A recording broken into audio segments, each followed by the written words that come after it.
한국은 이제 필요 없다며 중국인 관광객 유치에 힘썼던 일본 정부, 그런데 최근 한국을 찾아 들어오는 일본의 젊은 여성들이 늘어나고 있다고 합니다. 과연 무슨 일이 있었기에 일본 젊은 여성들이 한국에 찾아오는 걸까요? 안녕하세요. 제 이름은 미유키이고 나이는 28살이에요. 도쿄 외곽의 아다치구에서 태어나고 자랐으며 도쿄 테이쿄 대학 디자인학과를 졸업 후 나름 일본에서는 유명한 IT 기업의 디자이너 팀의 중추적인 역할을 맡고 있죠. 그런 제게 최근 이상한 기류들이 펼쳐지기 시작했습니다. 제 친구들이 하나둘 우리 일본을 떠나 한국으로 향하기 시작했던 거죠. 아직 한창인 20대의 젊은 일본 여성들이 조국을 떠나 한국 같은 나라를 가다니 솔직히 말해서 저는 정말 많이 놀랐습니다. 한국은 솔직히 경제적으로나 문화적으로 일본보다 훨씬 열등한 나라고 또 일본 사람들은 모두 알고 있어요. 한국은 일본 제품이나 일본 문화를 베껴서 겨우겨우 성장한 나라라는 걸 말이죠. 그래서 솔직히 저는 제 친구 아오이가 그런 한국으로 간다고 했을 때 너무 이해가 안 됐습니다. 한국에 가면 일본만큼의 직업 안정성도 없고 사회 시스템도 부족할 텐데 대체 왜 그런 결정을 했을까? 정말 이해가 가지 않았죠. 일본 정부도 이 점을 익히 알고 있고 한때 한국 사람들이 그렇게 선망하는 우리 일본을 찾아와 여행을 즐기던 모습들이 눈에 선한데 일본인이 한국에 가겠다? 납득할 수 없는 노릇이었어요.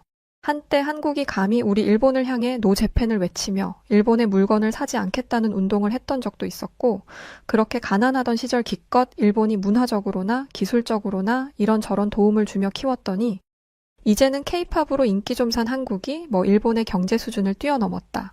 이제 일본은 한국보다 아래에 있다. 한국이 일본을 따라잡았다는 등의 말도 안 되는 소리를 해대며 선을 넘고 있죠. 거만해진 한국인들이 일본을 찾는 빈도는 확실히 몇 년 전에 비해 줄어든 게 사실이고 우리 일본 정부는 한국인들 안 와도 상관없다는 게 입장입니다. 왜냐면 일본에게 돈을 풀어줄 중국이란 나라가 있었으니까요. 어차피 한국은 일본에서 존재감도 없어요. 저희 일본을 한 번이라도 와본 한국 분들이 있다면 아실 거예요. 일본에는 한국 자동차도 보기 힘들고 한국 휴대폰도 보기 힘들죠. 한국의 제품들은 취급도 안 합니다. 굳이 쓸 이유가 없으니까요. 우리 일본의 세계적인 기업들의 제품들이 있는데 굳이 삼류라 불리는 한국의 자동차를 탈 필요도 없고 한국 제품을 사용할 이유가 없는 거죠. 한국이 일본을 따라잡았다? 공상과학 만화에서나 볼 수 있을 법한 이야기일 겁니다.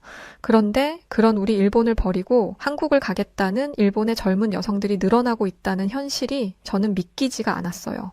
그 이유가 뭔지 살펴보다가 저는 이거구나 하는 생각을 가질 수 있게 되었는데 그 이유는 바로 일본 정부가 펼친 정책에 있었습니다. 우리 일본은 경기 침체를 회복하기 위해 많은 관광객 유치에 힘을 씁니다. 이로 인해서 최근 2년 동안 일본을 찾는 관광객들이 많이 늘어났어요. 그리고 그 관광객들의 대부분은 중국인들이었죠. 저는 이 현상이 나쁘지 않다고 생각했습니다. 가난한 한국보다야 중국이 나으니까요. 일본 정부 정책에 맞게 일본에는 차이나 거리가 조성되었고 중국 관광객들을 조금이라도 더 유치하기 위해서 상인들은 중국어 간판도 만들고 중국인들이 볼 수 있도록 안내판도 만드는 노력을 했죠. 저는 이런 현상을 굉장히 긍정적으로 봤던 사람 중에 하나예요. 이런 정책 덕분에 중국 관광객들의 수요가 급증하기 시작했고 정말 이대로라면 일본의 관광 산업은 세계적인 수준으로 올라갈 테니까요. 그러면 자연스럽게 일본에서 돈을 쓰는 해외 사람들이 늘고 일본 경제는 더욱 탄탄해지고 감히 일본을 넘어섰다고 우겨대는 한국이 우리 일본에게 고개를 들지 못할 거라고 생각도 들었으니까요. 저는 한국으로 떠나겠다고 하는 친구 아오이를 만났습니다. 신주쿠에 있는 커피숍에 앉아 대화를 나누었죠. 아오이 너 미쳤니? 우리 일본을 놔두고 한국을 왜 간다고 그래? 일본에서 더 이상 살 수가 없어. 너는 맨날 회사랑 집밖에 모르니까 잘 모르는 거지. 도쿄 중심에만 좀 나가봐. 내가 왜 일본을 떠나려는지 알 거야. 저는 친구의 말을 들으면서도 대체 이해할 수가 없었어요. 좋아? 그렇다고 치자. 근데 왜 한국이야? 한국이 어떤 나라인지 너 몰라? 가려면 잘 살고 풍족한 나라를 가던지 해야지. 무슨 한국 같은 나라를 간다고 그래? 차라리 그럴 거면 다른 나라를 가서 살아. 당연히 저는 친구도 제 말의 뜻을 알 거라고 생각했습니다. 하지만 아오이는 정말 생각하지도 못한 말들을 쏟아내더군요. 한국을 모르는 건 너 아니니? 한국을 그렇게 생각하는 일본인이 있다는 게 신기하다. 너희 부모님이 아무리 한국을 싫어한다고 해도 그렇지. 지금이 어느 시대인데 옛날 이야기 꺼내며 한국을 폄하니? 한국 좋아하는 일본인들이 얼마나 많은데 그 말을 듣는데 기분이 나빴습니다. 결국 친구는 일본을 떠났죠. 저는 분명 이 친구가 후회하고 다시 금방 돌아올 거라고 생각했어요. 그런데 뭔가 이상하게 돌아가기 시작했어요. 일본에서 발생하지 않았던 일들이 벌어지기 시작한 거죠. 저는 회사의 새로운 프로젝트를 위해서 일본의 중심이라는 도쿄 본사로 발령받아 거주지를 회사 근처로 옮겼습니다. 그런데 도쿄에 도착한 뒤로 중국인 관광객들이 엄청나게 많이 늘었다는 것을 알 수 있었어요. 도쿄 거리 곳곳에서는 낯선 중국어가 끊임없이 들려왔고 타인에게 피해를 주지 않는 문화와 떠드는 것을 기피하는 우리 일본의 문화 속에 중국인들의 고성과 행패는 말도 못할 정도였습니다. 어느 날 저녁이었어요. 퇴근 후에 집으로 돌아가는 길, 동네 공원에서 한 무리의 중국인 관광객들과 일본인 청년 사이에 고성이 오고 가는 소리를 들었어요. 관광객들은 일본인 청년이 앉은 공원 벤치에 발을 올려놓고 중국말로 뭐라 시끄럽게 떠들며 웃고 있었고 일본인 청년은 그들에게 자리를 옮겨달라고 정중한 태도로 요청하고 있더군요. 하지만 중국인 관광객들은 그 청년을 무시하듯 껄껄대며 웃으며 떠들었고 심지어 그 일본 청년들의 얼굴 앞에다가 주먹을 쥐어 보이며 흔들기까지 하더군요. 결국 그 일본 청년들은 무서웠는지 자리를 피해 도망치기까지 했습니다. 저는 솔직히 가슴이 벌렁거렸습니다. 여자기도 했고 무서웠거든요. 아니 이게 대체 무슨 일이지? 우리 조용하고 청렴한 일본 중심의 곳곳이 왜 이렇게 변해버린 거야? 심지어 그 일이 있고 난 며칠 뒤 일요일이었어요. 동네 편의점에서 도시락을 하나 사려는데 가게를 꽉 채운 사람들을 보니 휴 하고 한숨이 절로 나오더군요. 대부분이 중국인 관광객들이었는데 너무 시끄럽게 떠들면서 무질서하게 왔다 갔다 하더라고요. 그들 사이를 지나 도시락 하나를 집어드는 것조차 쉽지 않았죠. 아까 잠깐 설명을 드렸지만 일본은 최근 몇 년 동안 관광업에 올인하고 있어요. 특히 중국인에 대한 특혜성 정책과 맞물려 엔화 약세가 되면서 중국인 관광객이 갑자기 폭발적으로 늘어났죠. 그래서 도쿄와 오사카 같은 대도시에는 관광객들이 몰려들었고 거리 곳곳에서 들리는 중국어는 이제 익숙한 풍경이 되어버렸죠. 어떤 때는 일본어 간판이 없으면 여기가 중국인지 일본인지 모를 정도였으니까요. 그런데 사실 이런 불편은 저만 느끼던 게 아니었습니다. SNS에는 이제 일본이 일본 같지 않다. 중국인들이 온 뒤로 동네가 더럽고 시끄러워졌다. 그들은 쓰레기를 아무데나 버려댄다 등등 중국인 관광객들로 피해를 본 일본인들이 토로하는 글들은 수도 없이 쏟아져 나왔습니다. 심지어 상점 주인들도 이제는 부정적인 목소리를 내기 시작했죠. 중국인들 유입으로 높은 매출을 기대했었지만 상점 주인들은 중국인 관광객이 들어오면 한숨부터 쉴 정도라고 하더군요. 그들은 가게에 들어와 줄도 서지 않고 막무가내식으로 계산을 요구하거나 심지어는 계산도 하지 않고 도망가는 경우까지 있다더라고요. 그러던 어느 날이었죠. 전철역 근처 좁은 인도에서 한 중국인 관광객이 대형 캐리어를 인도 한가운데에 둔 채로 여자친구로 보이는 중국 여자랑 사진을 찍고 있었어요. 캐리어 때문에 길을 오가는 사람들이 불편을 겪었죠. 하지만 다른 일본 사람들은 그걸 말도 못하고 애써 그 상황을 외면하며 지나가기 바빴습니다. 저도 마찬가지였죠. 애써 캐리어를 피해 지나가던 그때 한 노인이 캐리어를 피하지 못해 캐리어와 함께 넘어지고 말았습니다. 저는 너무 놀라서 뒷걸음을 치고 있었는데 아무도 노인을 도와주려는 사람이 없었어요. 그리고 오히려 중국인 관광객이 노인을 향해 큰 소리로 고함을 질렀죠. 노인은 겁에 질렸고 사람들은 모두 모른 채 하기 바빴어요. 쓰러져 있던 노인이 안타깝긴 했지만 여자인 제가 뭘 어쩌겠어요. 저도 그냥 모른 채 그 자리를 빠져나가야겠다 생각하고 있었습니다. 그런데 갑자기 한 청년이 노인에게 뭐라고 하는 중국인을 밀치고는 순식간에 중국인 남성을 제압해버리는 모습에 솔직히 너무 놀랐고 멋졌습니다. 역시 우리 일본 남자들에게 이런 남자다운 모습도 있구나. 일본인이라는 게 너무 자랑스럽고 뿌듯한 순간이었죠. 계속해서 발광하려는 중국인을 제압한 그는 멀뚱히 현장을 지켜보던 저에게 다가와 정말 뜻밖의 말을 꺼냈습니다. 혹시 경찰 전화번호가 몇 번이죠? 아니 이게 무슨 소린가 싶었어요. 일본인이 일본의 경찰 전화번호를 모른다는 게 말이 안 되었으니까요. 저는 그때 알았습니다. 그 청년은 일본인이 아니라는 것을 말이죠. 그래서 제가 다시 물었죠. 일본 사람 아니냐고요? 그러니 그는 자신은 한국인인데 지금 여행 중이라고 하더군요. 한국인. 내가 그토록 욕되이 하던 한국인이라고?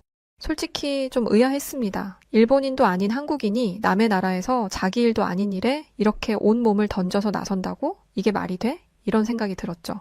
상황이 정리되었을 무렵에 저는 저보다 나이도 좀 어린 것 같아서 용기를 내어 솔직히 물어보았어요. 어떻게 남의 나라에서 자기 일도 아닌데 그렇게 할 수 있냐고요. 그랬더니 그 청년은 서툰 일본어와 영어를 섞어서 이렇게 대답했어요. 어느 나라인지가 중요한가요? 그냥 눈앞에서 잘못된 일이 벌어지면 그냥 지나치면 안 되죠. 저는 그냥 어릴 때부터 그렇게 배웠어요. 특히 저분은 노인이신데 노인에게 저렇게 하는데 어떻게 그냥 지나칠 수가 있겠어요. 그날 집으로 돌아오면서 온갖 생각이 들었습니다. 그러고 보니 갑자기 예전에 시노쿠보 역에서 있었던 일이 연상이 되었어요. 선로에 추락한 취객을 구하기 위하여 뛰어든 한국인 유학생 이야기 말이죠. 그 청년은 시노쿠보 역의 영웅으로 지금까지 추모되고 있다죠. 저도 그 이야기를 대충 알고는 있었지만 별 감정이 없었는데 이 청년도 그 청년처럼 좀 특이한 사람인가? 이런 생각이 들더군요. 한국처럼 수준이 낮은 나라에서 저런 수준 높은 사람도 나올 수 있구나. 정말 진흙탕에서 연꽃이 자란다더니 정말 그런 일도 있구나 싶었죠. 한국은 역사와 관련해서 피해자 코스프레를 하면서 생떼를 쓰는 걸로 유명한 나라잖아요. 솔직히 한국을 조금 다시 생각하는 계기가 되었던 사건이기도 했습니다. 그건 그렇고 중국인 관광객으로 인한 지역의 몸살은 나아질 기미가 없었어요. 아니 나아지기는커녕 갈수록 태산이 되어가고 있었죠. 이로 인해 저의 도쿄에서의 일상도 완전히 달라져 버렸습니다. 예전에는 퇴근 후에 친구를 만나 가벼운 저녁 식사를 하면서 수다를 떨거나 동네 카페에서 커피를 마시면서 책을 읽는 작지만 소중한 일상이 있었거든요. 하지만 이제 그런 평화로움은 언제 그랬냐는 듯이 사라져 버렸어요. 전혀 다른 동네가 되어버린 거죠. 요즘은 어딜 가나 중국인들로 북적이고 중국어로 시끄러워서 어딜 나설 엄두도 잘 나지 않았어요. 일본 정부도 이런 중국 관광객들로 인한 피해 사례가 급증하자 이를 해결할 방안들을 모색하는 것 같았습니다. 뉴스에 중국인 관광객 주의보라는 문구가 뜰 정도로 상황이 심각했었죠. 뉴스에서는 중국인들이 촬영이 금지된 신사나절 내부에 들어가 무단으로 촬영하는 모습들과 들어가면 안 되는 신성한 장소에서 상의 벗고 낮잠을 자거나 관광지나 공원에서 수십 명이 단체로 음식을 먹고는 그대로 버리고 가는 건 물론 심지어 음식 찌꺼기들을 벤치에 쏟아놓고 가기도 했고 또 택시 요금이 많이 나왔다고 돈을 다 안 주고 일부만 던져주고 도망가는 경우도 나왔습니다. 심지어 길 골목에서 노상방뇨를 하는 중국인 관광객들을 봤다는 이야기도 심심치 않게 들렸죠. 상황이 이렇다 보니 언론과 일본 커뮤니티에서는 중국인들을 몰아내야 한다는 말이 많이 나오기 시작했어요. 중국인들을 몰아내고 다시 예전처럼 한국인 관광객들이 와야 한다고 말이죠. 한국인들은 사실 중국인들과는 전혀 다른 사람들이었기는 합니다. 항상 그들은 예의 바르고 시끄럽지 않았으며 일본 여행지에서도 항상 배려 있는 모습을 보여주고 했으니까요. 저는 당연히 자신들의 나라를 위해 애써준 우리 일본에 와서 그렇게 예의 바르게 하는 게 옳다고 생각했던 건데 중국인들의 추태를 보고 나니까 한국인 관광객들의 그런 모습이 그립기도 했었습니다. 그런데 더 큰 문제는 바로 불안에 떠는 일본 여성들이었죠. 중국인 관광객들의 행태는 점점 더 심해졌고 특히 일본 젊은 여성들에게 그들의 무례함과 과감한 행동은 점점 도를 넘기기 시작했죠. 대중교통을 이용할 때 한 무리의 중국인 관광객이 젊은 일본 여성에게 다가가 노골적으로 치근덕거리며 사진을 찍어달라고 요구하거나 심지어 어깨를 툭툭 치며 불쾌한 농담을 던지는 일도 빈번했어요.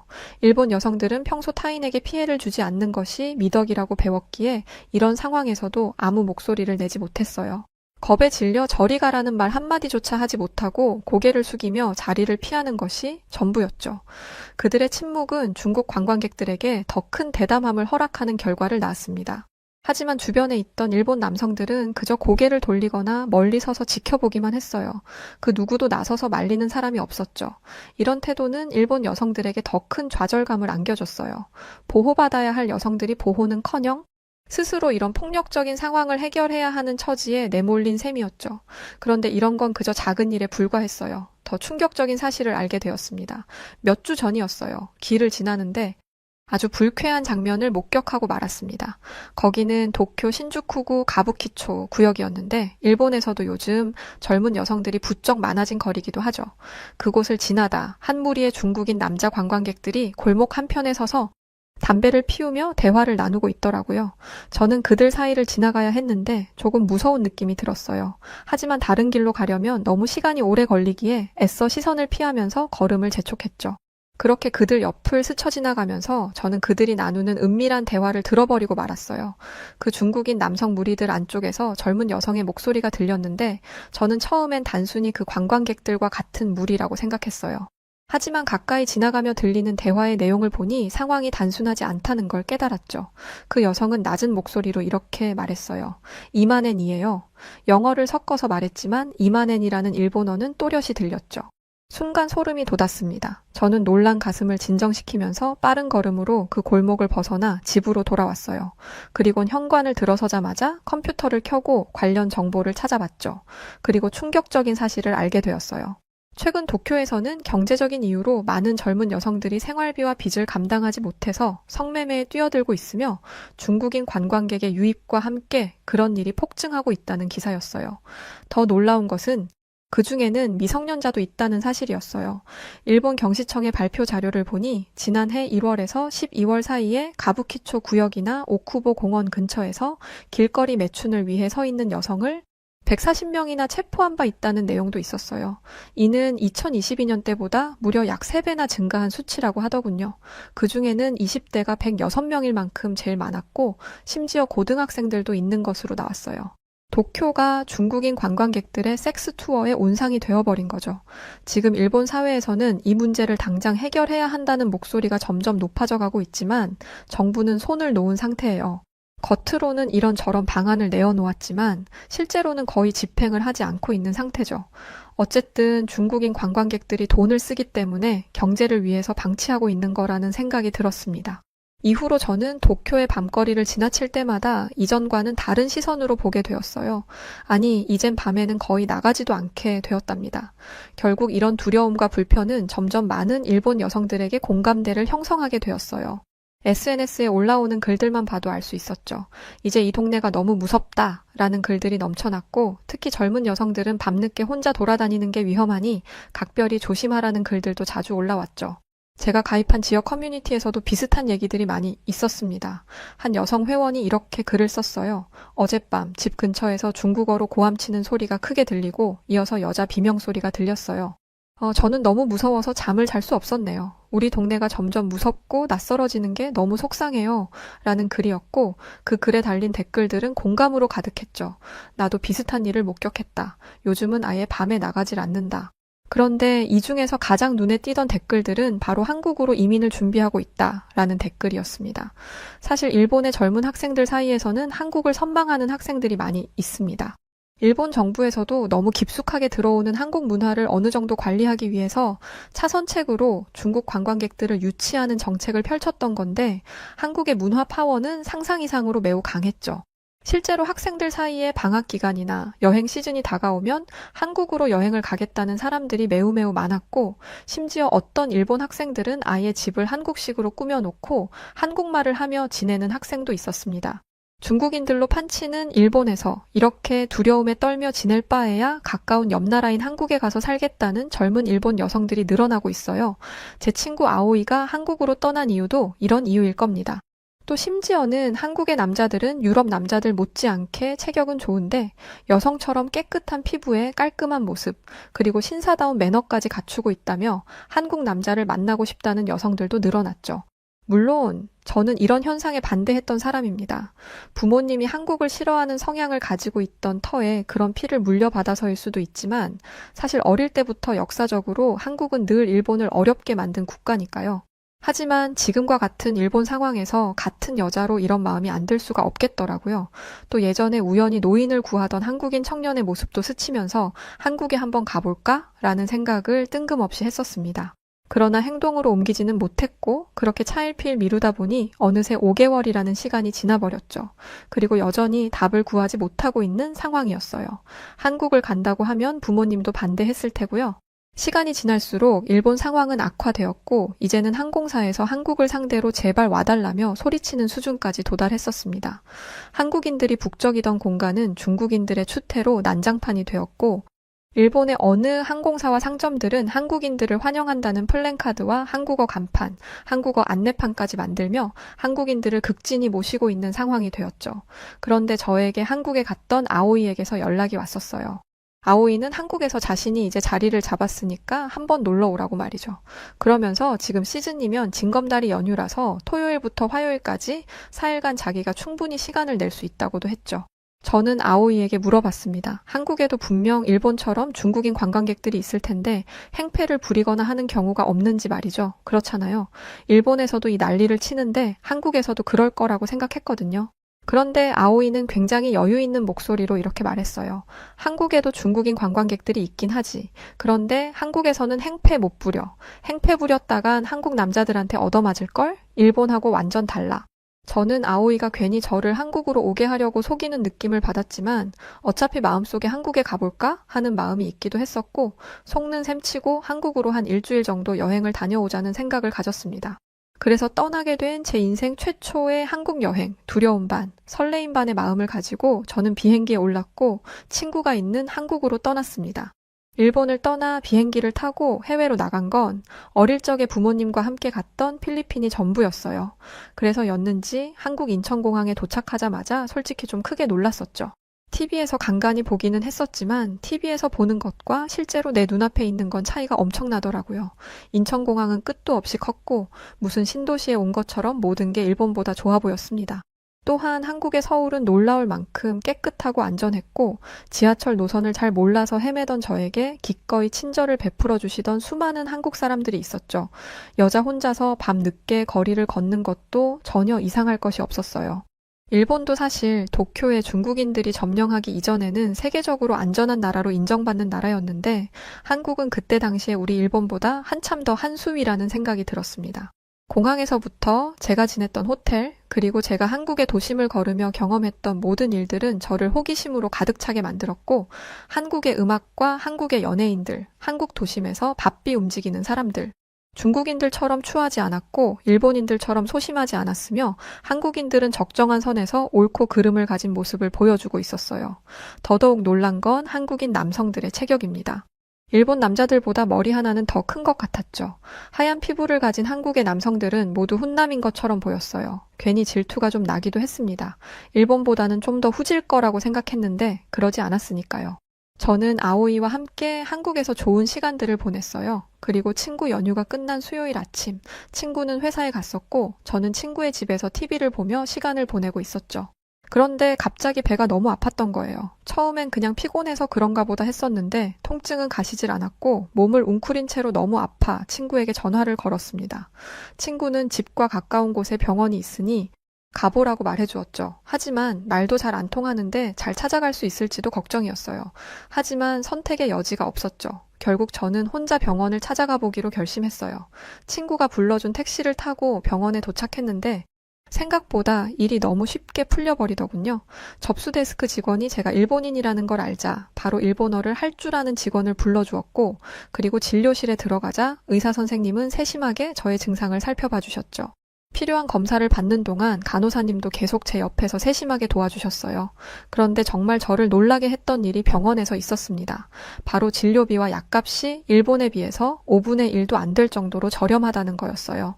제가 있던 병원은 동네에 있는 작은 병원이었지만 분명 제가 일본에서 갔던 병원보다 시설이 훨씬 더 좋아 보였고 시스템도 훌륭하다고 생각해 병원비가 비쌀 거라고 생각했었거든요. 일본에서는 병원비가 비싸서 정말 아픈 사람들도 웬만해서는 병원에 가지 않으려고 하거든요. 그래서 혼자 쓸쓸하게 죽는 사람들도 매년 뉴스에 보도되곤 해요. 심지어 그 의료비가 2005년부터 거의 20년간 단 한 해도 빠짐없이 매년 상승하고 있고요. 그동안 한국에 대해 가지고 있었던 제 마음속의 모든 불신은 한 방에 사라지고 말았어요. 낯선 나라에서 이토록 따뜻한 배려를 받을 줄은 정말 꿈에도 몰랐거든요. 한국인들은 일본인들을 차별하지 않고 이렇게 따스하게 대해주는데 나는 뭐가 대단하다고 한국을 그렇게나 흉봤던 걸까라는 생각이 드니까 창피해서 고개를 들지 못할 정도였습니다. 그날 저녁에 친구에게 이런 이야기를 꺼내놓았어요. 그랬더니 친구가 뜬금없이 저에게 이런 말을 했죠. 미유키, 한국의 도로를 봤니? 한국의 도로에는 일본 차량들이 많이 보이지. 왜인지 알아? 글쎄, 일본 차들이 워낙에 세계적으로 인정받는 차니까 한국인들도 좋다고 타는 거 아닐까? 친구는 고개를 끄덕이며 그래 맞아. 한국은 어떠한 국가도 차별하지 않아. 인정하는 건 인정하고 좋은 건 좋은 거라고 박수를 쳐줘. 그런데 일본은 어떠니? 너도 그랬잖아. 한국이라면 무조건 나쁠 거라고 시기하고 비판하기 바쁘지. 그런데 한국은 아무렇지도 않아. 끄떡도 없어. 한국이 일본을 따라잡았다. 한국의 경제 지표가 일본을 추월했다. 한국이 일본보다 더 높이 자리했다. 이런 부분 일본은 인정해야 돼. 그래야 일본이 발전할 수 있지. 자신들의 우물 안에서만 노니까 낙후되는 거야. 할 말이 없었어요. 틀린 말이 없었으니까요. 그렇게 여행을 마친 후 일본으로 돌아온 저는 일본에서 반년을 보내고 난 뒤 일말의 고민도 없이 당장 한국으로의 이민을 준비했습니다. 저는 한국이 단순히 안전한 나라를 넘어 사람을 배려하는 나라라는 걸 깨달았거든요. 저 같은 외국인조차 진심으로 보호받고 있다는 느낌을 받을 수 있는 곳, 그곳이 바로 한국이었으니까요. 한국에 온 뒤로 즐거운 일들은 끝이 없어요. 작지만 꽤 유명한 디자인 회사에 취직해서 열심히 커리어를 쌓아가고 있고요. 주말엔 앱을 통하여 동네에서 새로 사귄 친구들과 함께 한국 전통시장이나 마트를 둘러보거나 풍경 좋은 카페에서 조용히 책을 읽거나 공원에서 고즈넉한 산책을 즐기고 휴가 때는 부산 해운대와 전주 한옥마을에도 다녀왔었죠. 가끔 일본에 있는 친구들과 통화를 할 때가 있는데 요즘 일본에서 한국이 난리래요. 가뜩이나 한국 문화를 동경하는 일본 젊은이들이 많이 있었는데 한국 가수들의 연이은 세계적 이슈가 폭발하면서 한국을 가고 싶어 안달난 일본 젊은이들이 많이 늘어났기 때문이었죠. 로제의 아파트라는 노래가 전 세계 음악 차트를 휘어잡았던 것도 그렇고 또 소말리라는 미국인이 일본에서 행패를 부렸을 때 일본 남자들이 나서지도 못하고 그대로 보고만 있었는데 그 미국인이 한국에서도 행패 부렸다가 한국 남자들한테 참교육 받으며 두들겨 맞는 모습들을 보면서 일본 젊은 여성들은 거의 한국 남자들을 더 좋아하게 된 것 같다고 들었어요. 심지어는 한국 남자와 결혼하기가 일본에서는 유행처럼 번지고 있다고도 했죠. 일본 사회에서의 성차별과 폐쇄적인 문화에 지친 일본 여성들에게 한국은 더 나은 삶을 꿈꾸게 하는 희망의 나라로 떠오르고 있는 거죠. 안전한 치안, 친화적인 사회, 여성들의 권리가 일본보다 100배는 더 잘 보장된 환경이라는 점이 한국을 매력적으로 만든 결과라고 생각하고 있습니다. 일본 정부는 뒤늦게 정신 차리고 한국인 관광객 유치를 위해 애쓰고 있습니다. 다양한 캠페인과 선심성 정책들을 내놓고 있기는 한데 이미 돌아선 한국인들의 마음은 크게 움직이지 않고 있어요. 그 한국인들의 배짱에 일본 정부는 속수무책으로 당하고 있는 상태죠. 일본의 젊은 세대가 열광하는 국가, 전 세계가 주목하는 국가, 저는 지금 한국에서 아주 행복한 시간들을 보내고 있지만 늘 마음으로 지난날의 저의 생각에 반성하는 마음을 가지고 있습니다. 한국으로의 이민은 그동안 제가 내린 결정 중 가장 두려운 결정이었지만 제가 얻은 축복 중 가장 큰 축복이 되었답니다. 자신의 딸을 한국 교환학생으로 보냈던 멕시코 여성이 보입니다. 그녀는 한국의 소식을 뉴스로 접하고 너무 놀란 나머지 딸을 만나기 위해 급하게 한국으로 떠났다고 하는데요. 한국에 도착한 여성은 난생 처음 보는 장면들을 보고는 크게 놀라고 말았다고 합니다. 과연 그녀에게 무슨 일이 있던 걸까요? 안녕하세요. 저는 멕시코시티에 사는 마리아 가르시아라고 합니다. 저와 한국과의 인연은 딸을 통해서 이어졌어요.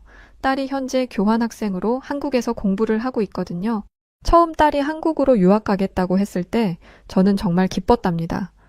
요즘 멕시코에서도 한국 드라마가 큰 인기를 끌고 있어요. 게다가 딸이 한국에 간다고 해서 알아보니 거리도 깨끗하고 치안도 좋고 제가 알기로는 여자 혼자서도 밤늦게 다닐 수 있을 정도라고 하더군요.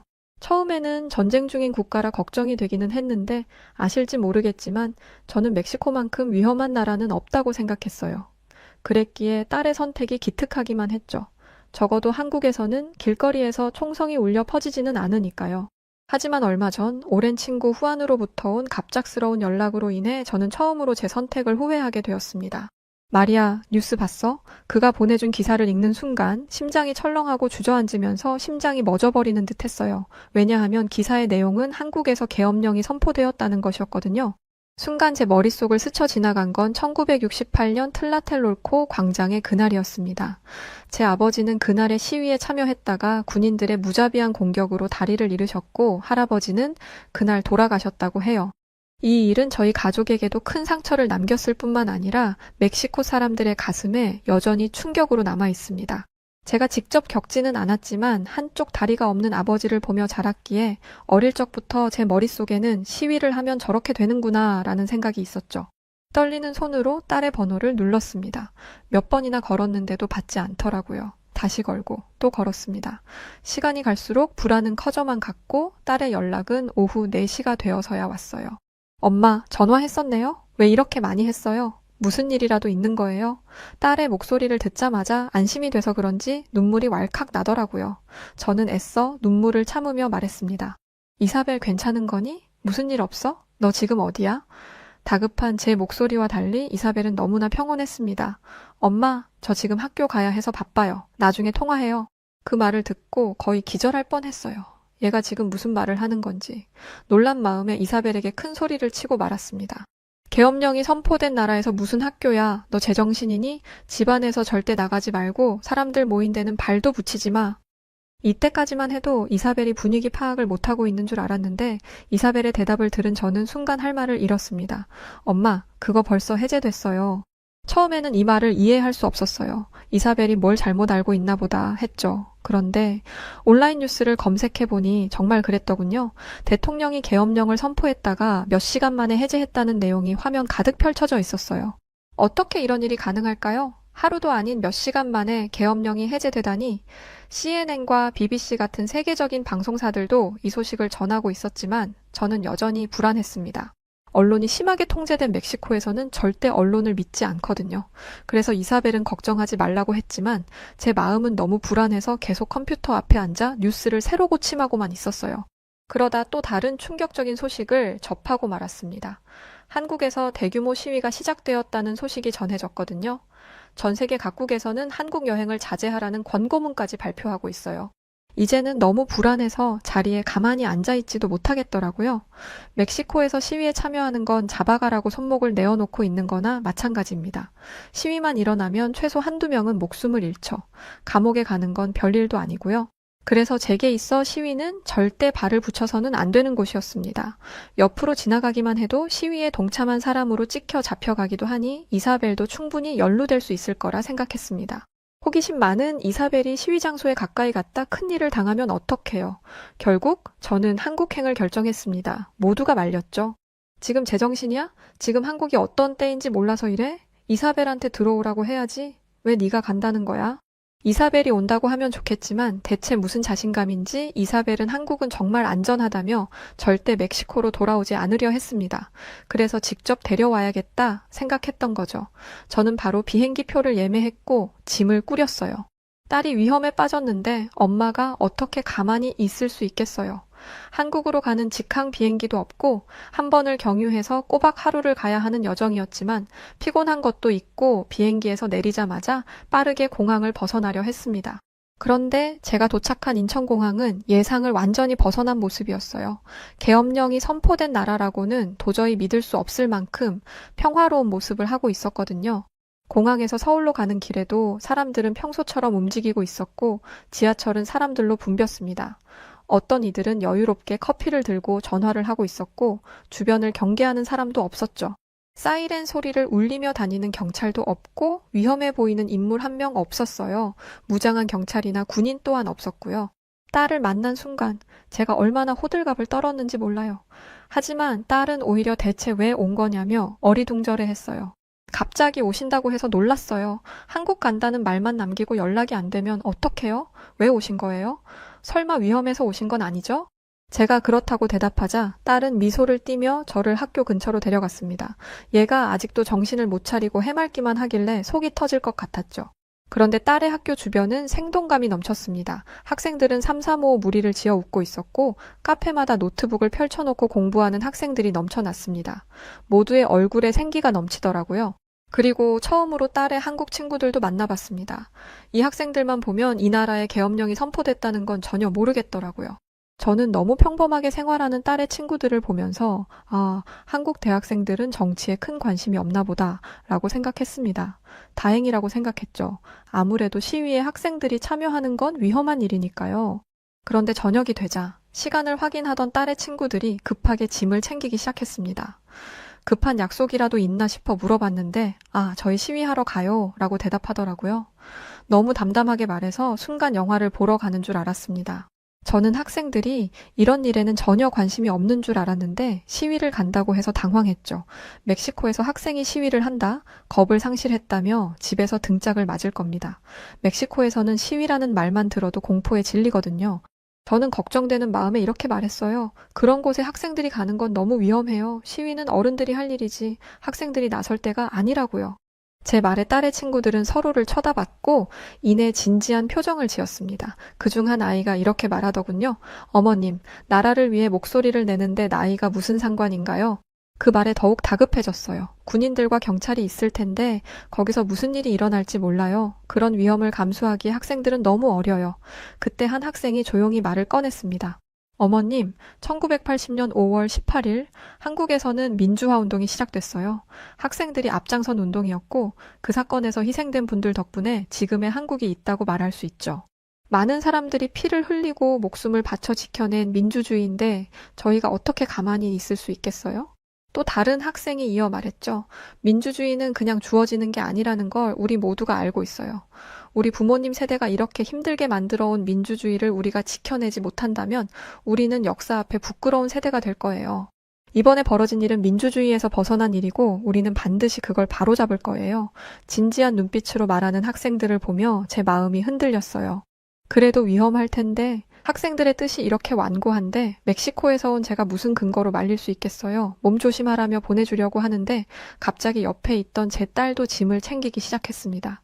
이사벨, 너 뭐 하니? 제 질문에 이사벨은 자기도 시위를 가겠다고 하더라고요. 경악을 금치 못했죠. 솔직히 남의 나라잖아요. 남의 나라 시위에 이사벨이 갈 이유가 뭐가 있겠어요. 이사벨, 너 미쳤니? 절대 안 돼. 하지만 이사벨은 제 말을 들을 생각이 없어 보였습니다. 대신 이렇게 대답했죠.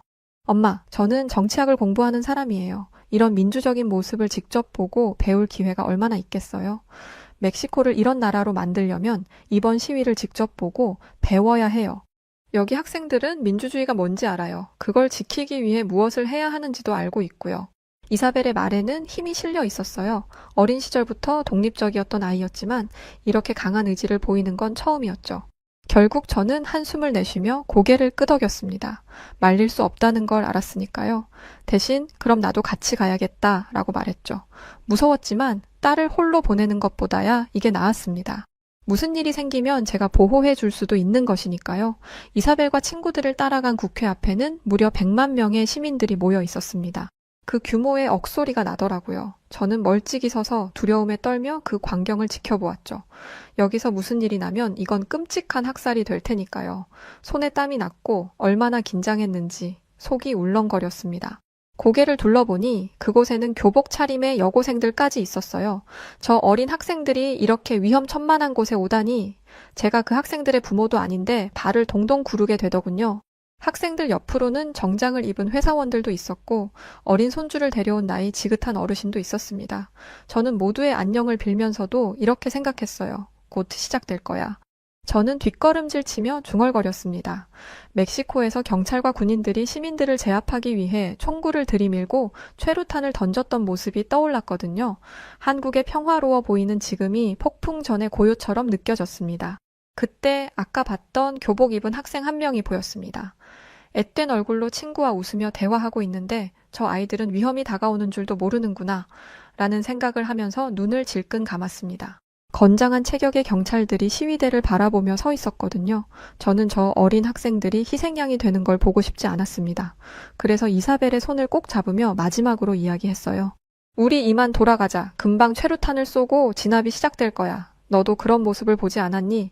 그러자 이사벨은 제게 이렇게 말했습니다. 엄마, 그런 야만의 시대는 이미 끝났어요. 이사벨이 말을 마치자 갑자기 어디선가 음악이 울려 퍼졌습니다. 시위할 때 과격한 음악을 트는 경우도 있으니 그런 거라고 생각했죠. 멕시코에서는 시위할 때 격렬한 음악으로 분위기를 고조시키곤 했거든요. 그런데 광장을 가득 메운 건 신나는 케이팝이었어요. 이게 무슨 어리둥절한 제 표정을 본 딸이 웃으며 말했어요. 엄마, 이게 바로 한국식 시위예요. 사람들은 휴대폰 불빛을 흔들며 노래를 따라 부르기 시작했어요. 젊은이들은 춤까지 추기 시작했고 어르신들도 박자에 맞춰 어깨를 들썩였죠. 제가 있는 이곳이 시위장이 아닌 마치 거대한 콘서트장 같았습니다. 저기 봐요, 엄마. 딸이 가리킨 곳에는 형형색색의 응원봉을 든 사람들이 있었어요. 한국은 촛불 집회라는 걸 한다는데 저건 촛불 집회가 아니라 다양한 색의 불빛을 내는 무언가였습니다. 그리고 모양도 제각각이었어요. 시위를 하기 위해서 갑작스럽게 저런 걸 만들어서 구매했을 리는 없고 대체 저게 무엇인가 싶었죠. 제가 흥미롭게 사람들의 손에 들린 걸 보고 있자 딸은 그게 케이팝 가수들의 팬들이 가수를 응원하기 위해 사용하는 응원봉이라고 했습니다. 실제 콘서트장에 가서 저걸 흔든다고 하더라고요. 색도 다양하고 배터리도 오래가고 무엇보다 밝아서 시위장에서 쓰기 딱 좋다며 많은 어린 학생들이 응원봉을 가지고 거리로 나온 것이었어요. 보통 케이팝은 어린 친구들이 좋아한다고 하는데 응원봉이 많이 보이면 보일수록 어린 친구들이 많이 참여했다는 걸 알 수 있었죠. 사람들은 모두가 입을 모아 노래를 부르고 있었는데 아무래도 다양한 세대가 모여 있다 보니 젊은 친구들이 좋아하는 노래를 연세가 있는 분들은 따라 부르지 못하고 있는 경우가 있었습니다. 그런데 어떤 노래의 전주가 시작되자 사람들이 환호성을 지르더니 모두가 입을 모아 함께 노래를 부르기 시작했어요. 대체 무슨 노래이길래 전 세대를 통합한 건가 싶어 물어봤더니 소녀시대라는 아이돌 가수의 다시 만난 세계라는 노래라고 하더라고요. 이 노래가 나오자 어떤 이들은 춤을 추고 어떤 이들은 노래를 부르고 있었습니다. 그런데 한 가지 의문이 들었어요. 아무리 그래도 이건 시위잖아요. 정치색을 띠고 있는 정치는 본래 무거운 주제인데 이렇게 신나게 노래를 부르기만 한다면 정치적인 국민의 뜻이 제대로 전달되지 못할 거라고 생각했습니다. 그런데 시위에 참여한 사람들이 부르는 이 노래에는 분명한 의미가 있었어요. 이 노래에는 언제까지라도 함께하는 거야 라는 가사가 있어요. 언뜻 들으면 이성 간의 사랑을 이야기하는 노래인 것 같지만 이 노래는 단순한 사랑의 메시지를 넘어서 연대와 희망을 나타내고 있어요. 시위 현장에 있는 사람들이 서로의 진실된 마음과 용기를 확인하고 정의를 위해 함께 싸우겠다고 다짐하는 마음을 노래로 표현하는 거죠. 저는 지금까지 케이팝이 애들 장난인 줄로만 알고 있었습니다. 그저 유행에 따라서 신나는 멜로디만 붙였을 뿐이라고 생각했죠. 한국어를 모르니까요. 그런데 직접 한국 노래의 가사에 담긴 내용을 보니 제가 너무 짧은 생각을 하고 있었다는 걸 깨달았습니다. 대체 어떤 나라에서 이런 게 가능할까요? 시위하는 사람들이 시위하는 장소에서 웃고 춤추고 노래를 하다니 멕시코 얘기를 굳이 꺼내지 않아도 세계의 그 어떤 나라에서도 찾을 수 없는 모습일 겁니다. 당장 미국만 해도 시위할 때 화염병을 던지고 난리도 아니잖아요. 제가 뉴스에서 보고 직접 목격한 시위는 분노와 폭력, 두려움으로 가득 차 있었습니다. 내 이웃을 끌어내리고 서로에게 온갖 욕설을 주고받는 그런 모습이었죠. 하지만 한국의 시위대는 서로를 응원하고 서로에게 용기를 불어넣어주고 있었어요. 제가 이런 모습을 보며 생각에 잠기자 이사벨이 이렇게 말했습니다. 이게 내가 원하는 거예요, 엄마. 평화롭게 목소리를 내는 것, 폭력 없이도 변화를 만들어낼 수 있다는 걸 보여주는 거죠. 시위대가 있는 광장은 점점 더 화려해졌습니다. 응원봉의 불빛이 밤하늘의 별처럼 반짝였고 사람들의 웃음소리가 음악과 어우러졌죠. 얼마 지나지 않아 저는 이게 시위라는 것도 있고 거대한 공연에 참여한 사람처럼 함께 몸을 흔들고 있었습니다. 이제야 한국의 민주주의 수준을 알겠더라고요.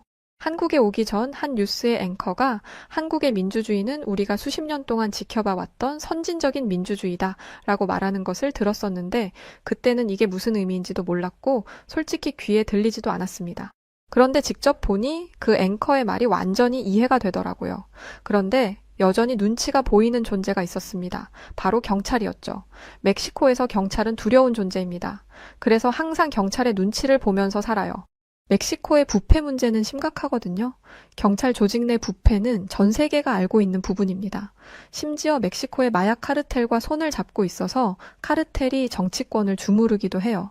언론인에 대한 위협도 심각해서 언론 자유 지수가 낮고요. 여러 언론이 카르텔과 경찰의 부패에 관해 다뤘다가 살해가 된 사례도 아주 많습니다. 이건 뉴스를 찾아보시면 수도 없이 찾아보실 수 있을 거예요. 제게 경찰은 이런 의미였습니다. 국민들을 억압하고 통제하는 존재들이요. 그건 다른 나라 경찰들에게도 마찬가지였어요. 그래서 시위대 근처를 지키고 있는 한국 경찰들의 눈치를 볼 수밖에 없었던 것이었습니다. 제가 흘긋거리면서 경찰들 눈치를 보자 이사벨은 제 팔을 툭툭 건드리더니 이렇게 말했어요. 엄마, 한국 경찰들은 절대 사람들을 해치지 않을 거예요. 걱정하지 마세요. 저는 여전히 걱정스러운 얼굴로 이사벨에게 말했죠. 이사벨 아무리 그래도 경찰이잖니? 언제 돌변할지 몰라. 그렇지 않고서야 여기에 있을 리가 없잖아. 제 나름대로 논리적인 말이었습니다. 시민들이 시위를 하는데 경찰들이 있는 이유는 시위를 해산시키려는 의도밖에 없으니까요. 그런데 이사벨은 그게 아니라는 듯 고개를 젓더니 이렇게 말했어요. 아니에요, 엄마. 경찰들은 시민들의 안전을 지키기 위해 나와 있는 거예요. 저는 제 귀가 잘못된 줄 알았습니다. 시민의 안전을 위해서 아니, 한국에 엄청나게 큰 국제적 행사가 있어서 사람들이 나와 있는 것도 아니고 정부 입장에서는 100만 명이나 모인 시위가 탐탁지 않을 텐데 그런 시민들이 뭐가 예쁘다고 경찰들을 보냈겠어요. 제가 이렇게 말하자 이사벨은 대답했습니다. 멕시코 사람이라면 그렇게 생각하는 게 당연해요. 그런데 엄마, 민주주의에서는 시위가 합법이에요. 누구나 이렇게 목소리를 낼 수 있고 국민의 당연한 권리를 침해하는 게 불법이죠. 이건 멕시코도 마찬가지이기는 해요. 멕시코도 마찬가지이지만 그동안 한 번도 이런 시위를 해본 적이 없었기에 생각도 못하고 있었습니다. 여기서 또 한 번 멕시코와 한국의 민주주의 수준 차이를 뼈저리게 느꼈어요. 이렇게 많은 사람들이 한 곳에 있으면 사람들이 떼거지로 몰릴 수도 있고 그러면 사고로 이어질 수도 있잖아요.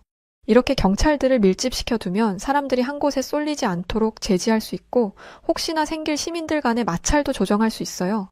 시위를 돕는 경찰이라니 문화 충격 때문에 한동안 입을 다물지 못했습니다. 그러던 그때 제 시선을 잡아끄는 장면을 보게 되었어요. 한 학생이었는데 그 학생이 경찰에게 다가가더라고요. 뭘 하려는 건가 싶었는데 그 학생은 경찰에게 무언가를 건넸습니다. 그때 이런 생각을 했어요.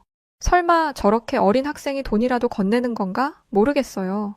한국이 멕시코와는 차원이 다른 수준이라는 걸 알면서도 이런 생각을 하게 되더라고요. 50년 넘게 이렇게 살았으니 조금만 이해해 주세요. 제가 다소 의심스러운 눈빛으로 그 장면을 보고 있자 이사벨이 또 한 번 웃음기 있는 목소리로 말했습니다. 저건 핫팩이라는 거예요. 그러면서 제 손에 무언가를 쥐어주는데 뭔가 따끈따끈한 게 손에 닿더라고요. 이사벨이 손이라도 잡은 건가 싶어서 봤는데 네모난 무언가가 열기를 내고 있었습니다. 뜯어서 흔들기만 하면 발열이 되는 건데 한국에서는 겨울에 이걸 꼭 가지고 다녀요. 어떤 분이 춥다고 시위대 사람들 사이를 다니며 핫팩을 나눠주고 계셨어요. 제가 정신없이 주변을 살펴보는 사이에 누군가 핫팩이라는 걸 사람들에게 주고 있었던 거죠. 그런데 그 핫팩은 시위대에게만 전해진 것이었어요. 그리고 한 학생이 그 핫팩을 경찰에게 건넨 것이었죠. 경찰은 정자세를 하고 있었는데 어쩔 줄 몰라 했습니다. 그런데 가만히 보니 경찰의 코에 콧물이 달랑달랑 매달려 있었어요. 계속 기침도 하고 감기에 걸린 게 분명했죠. 학생은 그 경찰의 몸 상태가 좋지 않다는 걸 보고 있었나 봐요. 그래서 자기도 추울 텐데 핫팩을 경찰에게 전해준 것이었습니다. 경찰이 우물쭈물하고 있자 그의 옆에 있던 동료가 팔로 경찰을 툭툭 치더니 고갯짓을 했습니다. 어서 받으라는 표시였죠. 그러자 경찰은 손을 뻗어 학생이 준 핫팩을 손으로 쥐었고 학생은 빙긋 웃으며 고개를 숙이고 돌아갔어요. 저는 제가 꿈을 꾸는 것 같았습니다. 이건 영화나 드라마에서도 본 적 없는 모습이에요. 그리고 너무나 따뜻한 모습에 가슴이 뭉클해지기까지 했습니다. 앳되어 보이는 얼굴의 경찰이었는데 저기 있는 사람이 제 자식이라고 생각하니 핫팩을 전해준 어린 학생이 더 기특하게 보였습니다. 그런데 핫팩을 쥐고 있어도 너무 춥더라고요.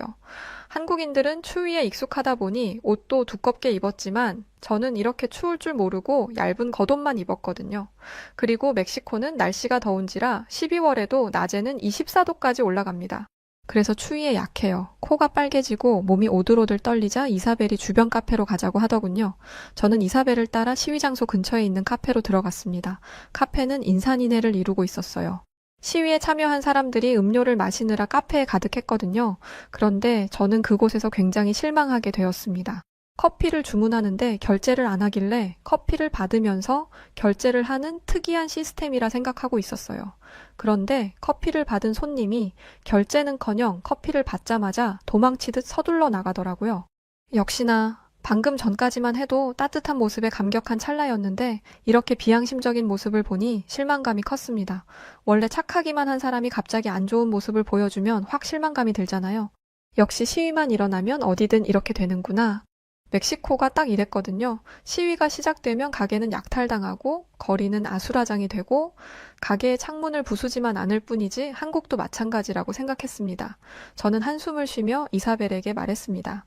이사벨, 이 사람들도 결국 똑같구나. 무질서하고 이기적이야. 그래, 100만 명이나 되는 사람 중 이런 사람이 없을 리 없지. 아니, 아마 대부분이 저런 사람일 거야. 이렇게 말하자 이사벨은 깜짝 놀라며 손을 휘저었습니다. 엄마, 문 앞에 보이는 저 종이 보이세요? 저 종이에는 시위에 참여하지 못해 죄송한 마음으로 100잔의 커피를 미리 결제해 두었습니다. 와서 원하시는 음료를 받아가세요. 라고 적혀 있어요. 무슨 소리인지 쉽게 이해가 안 되더라고요. 그러니까 시위에 참석하고 싶지만 그러지 못하는 것에 미안함을 가진 사람들이 있다는 거예요. 그래서 시위에 직접 오지 못하는 대신 시위에 참석하는 사람들이 조금이라도 편하고 따뜻하길 바라는 마음으로 커피를 결제해 둔 거죠. 순간 머리를 한 대 맞은 것 같았어요. 제가 본 건 약탈이 아니었습니다. 서로를 위한 배려였어요. 하지만 걱정스러운 마음도 들더라고요. 이런 걸 악용하는 사람도 분명 있을 테니까요. 여전히 의심이 가득한 제게 이사벨이 말했습니다. 엄마, 한국인들은 서로를 향한 믿음이 있어요. 물론 나쁜 마음을 가진 사람이 있을 수도 있겠죠. 그런 사람들은 어디에나 있으니까요. 그런데 적어도 제가 만난 한국인들은 호의를 소중하게 여겨요. 커피를 결제해둔 사람도 그런 믿음이 있었을 거예요. 이 말을 들으면서 다시 한번 카페 안을 봤는데 사람들은 질서 있게 자신의 차례에 맞춰 커피를 받아가고 있었습니다. 그 누구도 서두르거나 욕심내지 않았어요. 저는 카페를 나서기 전 카운터에 가서 50잔의 커피를 결제했습니다.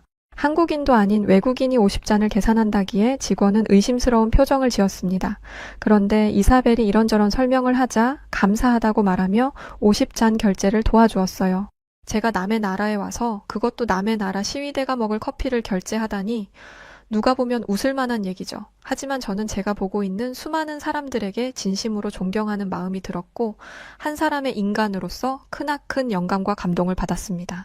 엄마, 정말 멋있어요. 엄마의 딸이라는 게 자랑스러워요. 이사벨이 이렇게 말해주니 뛸 듯이 기뻤습니다. 카페에서 나오니 노랫소리는 조금 작아져 있었어요. 사람들도 많이 해산했는지 드문드문 빈자리가 보였죠. 끝까지 유혈 사태 없이 평화로운 시위를 했다는 점에서 감탄하고 있던 그때 저를 또 한 번 놀라게 하는 장면을 보고 말았습니다. 제 바로 옆에 있는 사람들이 떼를 지어 웅성거리길래 뭘 하는 건가 싶었는데 다른 걸 하는 것도 아니고 쓰레기를 정리하고 있더라고요. 설마 하고 옆을 봤는데 시위대가 있던 자리에는 쓰레기 하나 없이 깨끗했습니다. 멕시코였다면 이미 온통 쓰레기와 깨진 유리 조각으로 도로는 아수라장이 되어 있었을 거예요. 하지만 한국은 시위가 없었던 것처럼 깨끗했죠. 심지어 사람들의 손에는 봉투가 담긴 쓰레기가 들려 있었습니다. 그리고 쓰레기통을 찾아 헤매는 것처럼 행동했어요. 한국인들의 시민의식에 헛웃음만 나올 따름이더라고요. 나라에 항의를 하고자 한다면 어떻게 해서든지 불만을 드러내야 하고 그러기 위해서라면 거친 방법은 당연하다고 생각했었는데 한국을 보고는 제 모든 생각이 싹 사라졌습니다. 딸과 함께 집으로 돌아가는 길, 저는 이사벨에게 이렇게 말했어요. 이사벨, 엄마가 아무것도 모르고 한국을 오해했던 것 같아. 모두들 한국이 위험하다고 했지만 엄마가 실제로 본 한국은 그 어떤 나라보다도 평화로웠어. 한국 여행을 자제하라고 하는 나라는 단 한 번도 한국을 경험해보지 못한 사람들일 거야. 계엄령이 선포됐다는 걸 듣고 정말 많이 걱정했지만 실제로 본 것은 질서정연한 시위 현장과 서로를 배려하는 시민들이었습니다. 저는 이사벨이 한국에서 공부하고 싶어 했던 이유와 굳이 시위 현장에 가고 싶어 했던 이유를 진심을 다해 공감했어요. 그리고 멕시코로 가면 이 이야기들을 전해주겠다고 다짐했죠. 한국 같은 나라도 있다고 우리도 희망을 갖자고 말이죠. 한국을 모델로 삼아 열심히 노력하다 보면 우리 멕시코도 언젠가는 이렇게 될 수 있을 거라고 믿어요. 멕시코에도 진짜 민주주의가 오기를 시민들이 한국인들과 같은 시민의식을 가질 수 있기를 간절히 바랍니다. 그리고 제 딸 이사벨이 한국에서 많은 것을 배워 멕시코에서 큰 일을 하는 사람이 되었으면 좋겠네요. 지금까지 긴 이야기를 들어주셔서 감사합니다. 안녕히 계세요. 유럽에서 온 사람들이 단체로 너무 놀라 아무 말도 못하고 있습니다. 한 여성은 부랴부랴 기차를 따라 뛰어가 보지만 점점 여성과 멀어지고 유럽인들은 망연자실 한 채로 어쩌지 못하고 있는데요. 그런데 그때 한 한국인이 그들에게 가까이 다가가자 그 유럽인들은 자리를 떠나지 못했다고 하는데 과연 무슨 일이 있던 걸까요? 안녕하세요. 저는 캐나다에서 온 라이언이라고 합니다. 한국인 여러분들은 제가 친근하지 않으시겠지만 저는 한국인 여러분들이 참 친근한데요. 왜냐하면 제가 바로 올해 한국을 다녀왔거든요. 관심도 없던 한국이었지만 얼떨결에 한국으로 여행까지 떠나면서 한국이라는 나라에 아주 그냥 푹 빠져버린 저. 이젠 한국에 완전히 푹 빠졌다고 해도 무방할 정도예요. 주변에서 어디 여행을 간다고 하면 전 무조건 한국을 꼭 가보라고 말할 정도니까요. 올해 저와 제 가족은 단체로 여행을 가기로 했어요. 어디로든 상관없고 재미있는 추억만 남기고 오자는 게 목표였죠. 근데 문제는 이 팀 구성이 아주 난리도 아니었다는 거였어요. 저희 부모님, 어린 조카 둘, 나이 드신 큰 이모와 할아버지까지 포함된 인원만 총 10명, 노인부터 어린이까지 골고루 들어가 있으니 간단히 말해 모두를 만족시킬 여행지라는 건 애초에 불가능한 미션처럼 느껴지는 여행이었죠. 그러다 보니 여행지를 고르는 것부터가 난관이었답니다. 처음에 후보지로 올라온 곳들은 꽤나 쟁쟁했어요. 싱가포르, 홍콩, 중국, 일본 등이 있었죠. 다들 새로운 분위기를 원해서 아시아 쪽으로 가보고 싶다고 했었거든요. 하지만 문제는 이 나라들이 모두 뭔가 하나씩 다 걸리는 게 있다는 거였어요. 싱가포르는 도시가 깔끔하고 멋지지만 문제는 어딜 가나 돈이 너무 많이 든다는 게 문제였죠. 캐나다도 물가가 싼 편은 아니지만 싱가포르는 스위스 취리히보다도 물가가 높다고 하더군요. 아무래도 할아버지 할머니와 어린 조카들까지 함께 가니 갑작스러운 상황이 많을 거라 물가가 너무 비싸면 중간중간 예상치 못한 출혈이 너무 클 거라는 생각이 들었어요. 그 다음은 홍콩이었죠. 그런데 홍콩은 다들 분위기는 좋다면서도 정치 상황이 살짝 불안하다는 말이 많았어요. 그 다음은 아시아 하면 빼놓을 수 없는 중국. 사실 중국은 어딜 가도 볼거리는 많겠지만 언어 문제, 인터넷 제한까지 생각하면 은근 생각할 게 너무 많아 복잡하더군요. 그 다음으로 올라온 후보지인 일본은 매력적이긴 했지만 물가도 그렇고 할아버지가 젊으실 적에 다녀온 적이 있었는데 영 재미가 없었다고 하시면서 후보에서 제외되었습니다. 자, 이쯤 되니 대충 상황이 짐작이 가시죠. 우리 가족은 점점 어딜 가든 누군가는 불평하게 될 거라는 결론에 다다르고 있었는데요. 그 순간 로렌나가 등장했습니다. 로렌나는 저희 가족 내에서 달리는 에너자이저 같은 사람이에요. 열정도 많고 늘 뭔가를 계획하고 제안하기를 좋아하죠. 그런데 이 아이가 갑자기 뜬금없이 한국을 제안하는 거예요. 솔직히 우리 가족은 모두 순간적으로 아무 대답도 하지 못할 만큼 당황했어요. 누가 한국 얘기를 꺼내리라고는 상상도 못했으니까요. 잘 몰라서 뭐라고 반대해야 할지도 모르겠다는 반응이 나올 정도였죠. 솔직히 저도 비슷하게 생각했어요. 일본이나 싱가포르 같은 여행지에 비해 한국이 뭐가 특별하겠어 싶었거든요. 그런데 로렌나가 대뜸 열변을 토하기 시작했어요. 생각해봐. 우리 팀 구성을 보면 노인도 있고 어린아이도 있잖아. 이런 가족 단위 여행에는 한국이 딱이야. 라면서 열정적으로 설명을 하기 시작했죠. 로렌나는 한국이 세계에서 가장 안전한 나라 중 하나라고 하더군요. 밤늦게 나가도 걱정 없고 혹시라도 누가 아프면 병원 시스템도 엄청 잘 돼 있다고요. 게다가 한국 대중교통 이야기를 꺼내는데 이 부분은 진짜 좀 설득력이 있더군요. 엘리베이터부터 경사로까지 노인이나 유모차 끄는 사람들을 위한 시설이 완벽히 갖춰져 있고 지하철은 깨끗하고 편리하다고 했지요. 길 잃을 걱정도 안 해도 돼. 한국은 영어 표지판도 많고 내비 앱도 친절하거든. 이라면서 확신에 차서 얘기하더라고요. 그 이후엔 음식에 대한 우려가 나오기 시작했어요. 아무래도 사실 아시아는 어딜 가나 음식이 기대되면서도 걱정되는 부분인데 음식 얘기가 나오니까 로렌나가 오히려 기다렸다는 듯이 또 박차를 가하는 거예요. 한국 음식이 맛있는 건 당연하지만 만약 그게 입에 안 맞더라도 아무 걱정할 필요가 없어. 한국은 전 세계에서 배달이 제일 잘 되거든. 우리가 숙소에 있든 공원에 있든 각자 먹고 싶은 걸 주문해서 먹으면 돼. 그런 게 있다니 듣고 보니 다들 고개를 끄덕이게 되더라고요. 그때까지 우리가 후보지로 생각했던 곳들은 이런 장점이 없었거든요. 이렇게 되자 사람들이 하나둘씩 설득되기 시작했어요.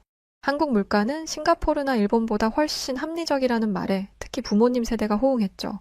아이들은 놀이공원 같은 데서 신나게 놀 수 있을 것 같다고 했고 어르신들은 편하게 다닐 수 있다면 괜찮겠다는 분위기로 돌아섰어요. 그렇게 여행지는 한국으로 결정됐습니다. 모두가 대체로 수긍한 선택이었지만 저 개인적으로는 살짝 의구심이 남아 있었어요. 정말 로렌나가 말한 것처럼 그렇게 완벽할까? 한국은 솔직히 무난한 나라 같긴 한데 재미는 없지 않을까? 하는 의문이 들었죠. 그리고 그 의문에 대한 답은 제가 한국에 도착한 첫날부터 하나씩 풀리기 시작했습니다. 지금도 기억나네요. 한국에 도착하던 그날 말이에요. 비행기가 인천국제공항에 착륙하는 순간부터 저는 뭔가 다른 느낌을 받았어요. 창문 너머로 보이는 공항은 굉장히 현대적이고 세련된 디자인이었지요. 건물 외관이 반짝거리고 모든 것이 체계적으로 정돈된 모습이 인상적이었어요. 사실 공항이 멋지다고 해서 여행 전체가 좋을 거란 보장은 없긴 해요. 하지만 첫인상만큼은 꽤 강렬했어요. 이어서 입국 심사대로 향하는 길. 저희 가족은 사실 약간 긴장한 상태였어요. 가족 단위로 함께하는 여행이라 시간이 오래 걸리면 아이들이 지루해하고 사고를 치거나 할 게 뻔했거든요. 그런데 놀랍게도 심사대 앞에는 자동 출입국 시스템이 작동하고 있었고 그 줄은 놀라울 정도로 빨리 줄어들고 있더군요. 입국 심사관들은 유창한 영어로 질문을 하며 친절하게 대응해 주었고 심사가 끝나는데 몇 분밖에 걸리지 않았어요. 어리둥절한 목소리로 벌써 끝난 거야? 라는 반응이 여기저기서 나왔고요. 다른 나라에서는 입국 심사만으로도 최소 30분에서 1시간은 걸렸던 기억이 있어서 이 신속함은 정말 놀라웠거든요. 그 다음은 수화물을 찾는 일이었는데 이 또한 놀라움의 연속이었어요. 인천공항의 수화물 처리 시스템이 처음부터 끝까지 자동화되어 있어 우리가 도착하자마자 짐이 컨베이어 벨트 위로 하나둘씩 올라오더라고요. 한국이 그렇게 빠르다더니 이런 것까지도 빠르네 싶었어요. 다른 공항에서는 가방이 나올 때까지 한참 기다렸던 기억이 떠올라 이런 효율성이 특히 감동적으로 느껴졌죠. 원래 이때가 제일 피곤한 법이잖아요, 사실. 이후에 공항 밖으로 나가는 길 역시 쉽고 편리했습니다. 다국어로 된 안내 표지판이 곳곳에 잘 배치되어 있었고 필요한 정보를 찾는데 전혀 어려움이 없었거든요. 길을 헷갈릴 걱정을 했던 저는 이 완벽한 인프라를 보며 감탄에 감탄을 이어갈 수밖에 없었어요. 그리고 우리가 길을 물어봤을 때 공항 직원 한 분이 활짝 웃으며 유창한 영어로 친절하게 설명해 주신 건 또 어떻고요. 그 미소와 태도가 긴장했던 우리 가족의 마음을 완전히 녹여줬던 것 같아요. 여기서 생각했던 게 한국은 영어 교육이 정말 잘 된 것 같더군요. 영어를 꼭 잘해야 하는 건 아니지만 어찌되었든 영어는 만국 공용어잖아요. 기본적인 교육 수준이 상당히 우수할 것 같다는 인상을 받았죠. 이후 우리 가족은 입국 절차를 예상보다 훨씬 빨리 끝내면서 계획에 없던 여유 시간을 얻게 되었어요. 그래서 공항 내 푸드코트에서 간단히 한국식 식사를 해볼 수 있게 됐죠. 공항 내 음식점들도 깔끔하고 다양한 메뉴를 제공하고 있어 처음부터 한국 여행에 대한 좋은 인상을 남길 수 있었답니다. 이 모든 과정을 겪으면서 저는 한국이라는 나라가 왜 효율적이고 친절한 나라로 알려져 있는지 어렴풋이 깨닫기 시작했어요. 로렌나가 한국은 모든 게 잘 되어 있는 나라라고 했던 말이 머릿속을 스쳤죠. 그제야 저는 처음 가보는 이 나라에 대한 기대감이 조금씩 커지기 시작했습니다. 여행 첫날부터 이렇게 기분 좋은 경험이라니 앞으로도 꽤 괜찮은 여행이 될 것 같은데 하는 생각이 들면서 말이죠. 그런데 그거 아시죠? 원래 이런 생각이 들 때 꼭 사고가 터지는 거요. 전 이때 방심을 하지 말았어야 했답니다. 모든 것이 순조롭게 흘러가고 우리 가족은 숙소로 이동하기 위해 지하철역으로 들어갔어요. 일반 열차를 보내고 급행 열차를 타기 위해 기다려야 한다고 가족들에게 말해주고 있던 찰나 사건이 터졌습니다. 아이들 중 막내인 6살 루카스가 지하철에 먼저 올라타는 바람에 가족들과 떨어지는 일이 발생한 거예요. 제가 가족들에게 이 열차를 타면 안 된다. 다음 열차가 급행이다. 라는 말을 하고 있는데 그 말을 하기가 무섭게 지하철이 도착하자마자 사람들 사이에 자연스레 생긴 빈틈을 따라 루카스가 제일 먼저 뛰어 들어가 버린 거예요. 우리 가족들은 큰 가방 때문에 혹시나 사람들에게 피해를 줄까봐 이리저리 피하느라 정신이 없었어서 루카스를 발견했을 땐 이미 문이 닫히고 지하철이 출발하고 있었죠. 루카스, 온 가족이 외쳤지만 때는 이미 늦은 채였습니다. 눈앞에서 지하철은 쾌속으로 터널 속으로 사라졌고 남겨진 우리는 당황해서 혼비백산하고 말았어요. 할아버지와 할머니는 얼굴이 하얗게 질렸고 조카의 엄마는 당장이라도 울음을 터뜨릴 듯 보였죠. 하지만 바로 그때 근처에 있던 영무원이 상황을 파악했는지 얼른 다가와서는 차분히 우리를 진정시키기 시작했어요. 그분은 루카스의 인상착의를 확인한 뒤 놀랄 만큼 침착하게 걱정하지 마세요. 바로 해결해 드리겠습니다. 라고 말하며 손에 들고 있던 무정이를 꺼내 들었죠. 영무원은 다음 역의 동료에게 연락해 상황을 전달하는 것 같았어요. 그리고 다음 역에서 루카스를 데려다 줄 것을 요청했지요. 우리 가족은 마음이 조마조마하면서도 영무원의 태도에 조금씩 안정을 찾기 시작했어요. 몇 분 뒤 무전기에서 확인했습니다. 아이는 무사히 보호 중입니다. 다시 열차를 타고 이쪽으로 데려오겠습니다. 라는 소식이 들려왔습니다. 그 말을 전해 듣고 나서야 모두 안도의 한숨을 내쉬었죠. 그동안 루카스는 어떻게 하고 있을지 걱정됐지만 약속대로 몇 분 뒤 다음 역에서 온 지하철이 도착했고 그 안에 루카스가 영무원 손을 잡고 서 있었어요. 내리자마자 루카스는 해맑게 웃으며 삼촌, 나 혼자 모험했어 라고 말해 모두를 웃게 만들었어요. 영무원의 일을 방해한 것 같아 죄송했는데 영무원분은 오히려 저희에게 아이를 안전하게 돌려주며 다행히 아이가 침착해서 쉽게 찾을 수 있었다고까지 말해주었어요. 이 사건 덕분에 저는 한국 지하철의 안전성뿐만 아니라 공공서비스의 대응력이 정말 체계적이구나 라는 생각에 감탄하지 않을 수 없었답니다. 서울의 지하철은 예기치 못한 상황에서도 완벽히 대처할 수 있도록 설계된 곳이라는 걸 알게 되었죠. 누가 이렇게 잘 만들었는지 몰라도 말이에요. 저희가 사는 캐나다에서는 감히 상상조차도 할 수 없는 일이죠. 캐나다뿐만이 아닐 거예요. 전 세계 어디를 가도 한국과 같은 일들을 경험하기란 어려운 일일 테니까요. 분명 아이를 잃어버려 여행을 망쳤을 겁니다. 그날 밤 우리 가족은 이번 사건을 이야기하며 크게 웃었고 이 모든 해프닝을 만들어낸 우리의 작은 주인공 루카스는 해맑게 웃으며 그 영무원이 정말 친절했다고 좋아했어요. 그 모습을 보며 할머니는 말씀하셨죠. 한국에서 길을 잃는 일은 정말 어렵구나. 심지어 잃어버린 사람조차 다시 찾아주는 나라니까 말이지. 정말 동감할 만한 이야기예요. 유럽에선 있을 수 없는 일이니까요. 이후 서울에서 며칠을 보내고 나서 우리는 조금 더 먼 지역을 탐험하기 위해 고속버스를 타고 이동하기로 했습니다. 먼저 버스를 타기 위해 동네 버스 정류장에서 잠깐 기다리게 되었는데 이 작은 정류장조차도 우리에게 놀라움을 선사했어요. 그게 뭐였냐면 바로 따뜻 의자였죠. 버스 정류장 의자에 앉자마자 따뜻한 느낌이 들었어요. 처음엔 깜짝 놀라 이건 뭐지 싶었는데 곧이어 발열 기능이 있는 의자라는 걸 깨달았습니다. 추운 날씨 속에서 몸이 얼어붙을 걱정을 할 필요가 없다는 사실에 감탄했어요. 의자에 앉아 있을 때 위쪽 디지털 화면에서 실시간으로 버스의 위치와 예상 도착 시간을 보여주는 것도 인상적이었습니다. 유럽에서는 이런 시스템을 볼 수 없어요. 한국처럼 시민들을 위해서 이런 편의시설을 만들어둔 나라는 아마 한국이 유일하지 않았을까 싶더라고요. 믿을 수가 없었죠. 이런 시스템들 덕분에 굳이 어플을 키거나 누구에게 물어볼 필요도 없다는 게 참 좋더라고요. 그래서 버스는 언제 오냐고 수도 없이 묻는 할머니, 할아버지, 어린 조카의 질문도 막을 수 있었죠. 각자 자기 눈으로 보면 되는 거였으니까요. 조금 뒤 버스를 타고 고속버스 터미널로 이동했는데 여기서의 경험은 더 신기했습니다. 고속버스를 타기 전부터 터미널의 안내 시스템이 너무 잘 되어 있었어요.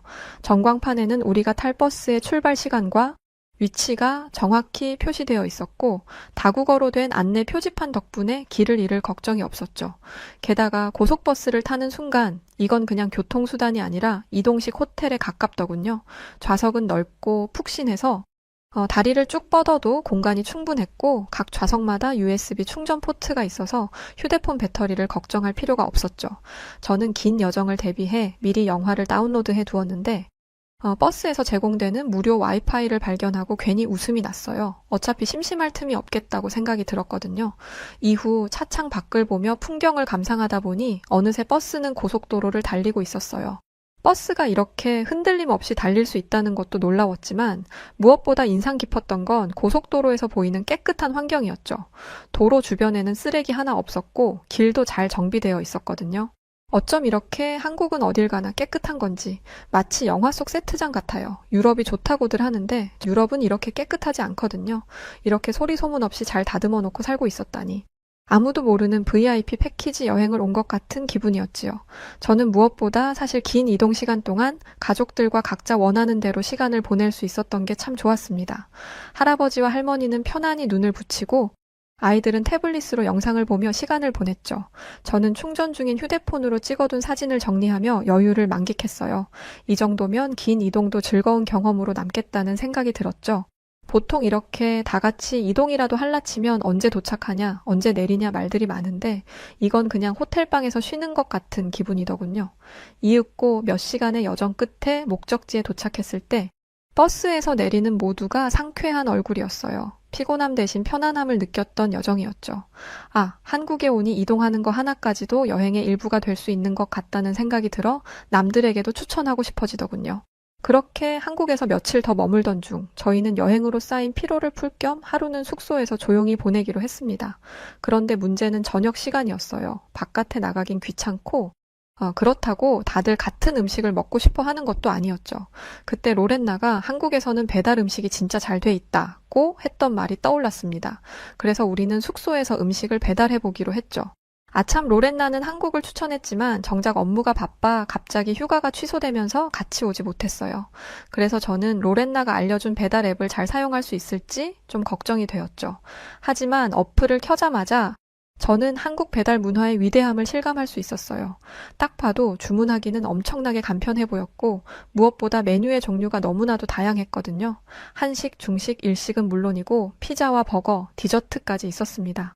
가족마다 각자 먹고 싶은 음식을 골랐는데 심지어 다른 가게에서 주문해도 모두 빠르게 배달이 가능하다는 사실이 신기했죠. 외국에 비하면 배달비도 싸고요. 주문 후에는 예상 도착 시간이 실시간으로 표시되었고 배달원이 어디쯤 오고 있는지도 앱을 통해 확인할 수 있었어요. 한국인 여러분들은 정말 늘 이런 걸 경험하면서 사시는 건가요? 이런 세심함에 우린 모두가 감탄했거든요. 이 정도면 굳이 밖에 나갈 필요가 없겠다는 말이 절로 나왔죠. 제가 사는 캐나다에서 이 정도의 대가족이 각자 마음에 드는 음식을 먹으려면 아마 하루를 꼬박 써도 못할 일이었을 거예요. 그런데 한국에서는 앱의 버튼 몇 번 누르는 것으로 이 많은 가족을 만족시켰으니 미친 거죠. 이윽고 음식이 도착하고 포장 상태부터 남다른 모습이 우리 가족의 눈길을 끌었어요. 깔끔하게 밀봉된 포장과 세심하게 구비된 젓가락, 포크, 소스까지 정말 완벽했거든요. 가족들은 각자 고른 음식을 맛보며 하나하나가 다 맛있다고 칭찬을 아끼지 않았습니다. 제가 요리한 것도 아닌데 제 어깨가 으쓱해지더군요. 그날 밤 배달의 편리함에 감탄한 저희는 다음날 한강공원에서 음식을 배달해 먹어보자는 결론에 이르렀습니다. 유튜브를 보니까 그런 게 있더라고요. 한강공원에서 배달을? 솔직히 상상도 못했던 일이지만 한국에서는 가능하다는 이야기를 들으니 너무 궁금했어요. 다음날 한강공원에 도착한 우리 가족은 기대 반, 호기심 반으로 공원 한가운데 자리를 잡았습니다. 강변 풍경을 바라보며 피크닉 매트를 깔고 앱을 통해 음식을 주문했죠. 치킨, 피자, 떡볶이 같은 인기 메뉴는 물론이고 디저트까지 각자 원하는 걸 골랐어요. 한국의 배달 문화가 얼마나 대단한지 직접 체험해보고 싶은 마음에 들뜬 상태였죠. 진짜 여기까지 올까 싶었고요. 주문을 마치고 도착 시간을 기다리며 한강의 여유로운 분위기를 만끽하고 있자니 천국이 따로 없더군요. 근데 문득 이런 궁금증이 들었어요. 아니, 공원이 이렇게 넓은데 배달원이 우리를 어떻게 찾지? 하는 의문이요. 이 얘기가 나오고 나자 모두 당황하기 시작했죠. 앱에는 대략적인 위치를 찍었지만 공원 안에 사람이 너무 많아서 정확한 지점을 설명하기가 애매했거든요. 우왕좌왕하고 있는데 20분쯤 지나자 배달원이 전화를 걸어왔습니다. 고객님, 근처에 도착했는데 어디 계세요? 저는 당황한 채로 강변 쪽에 있어요.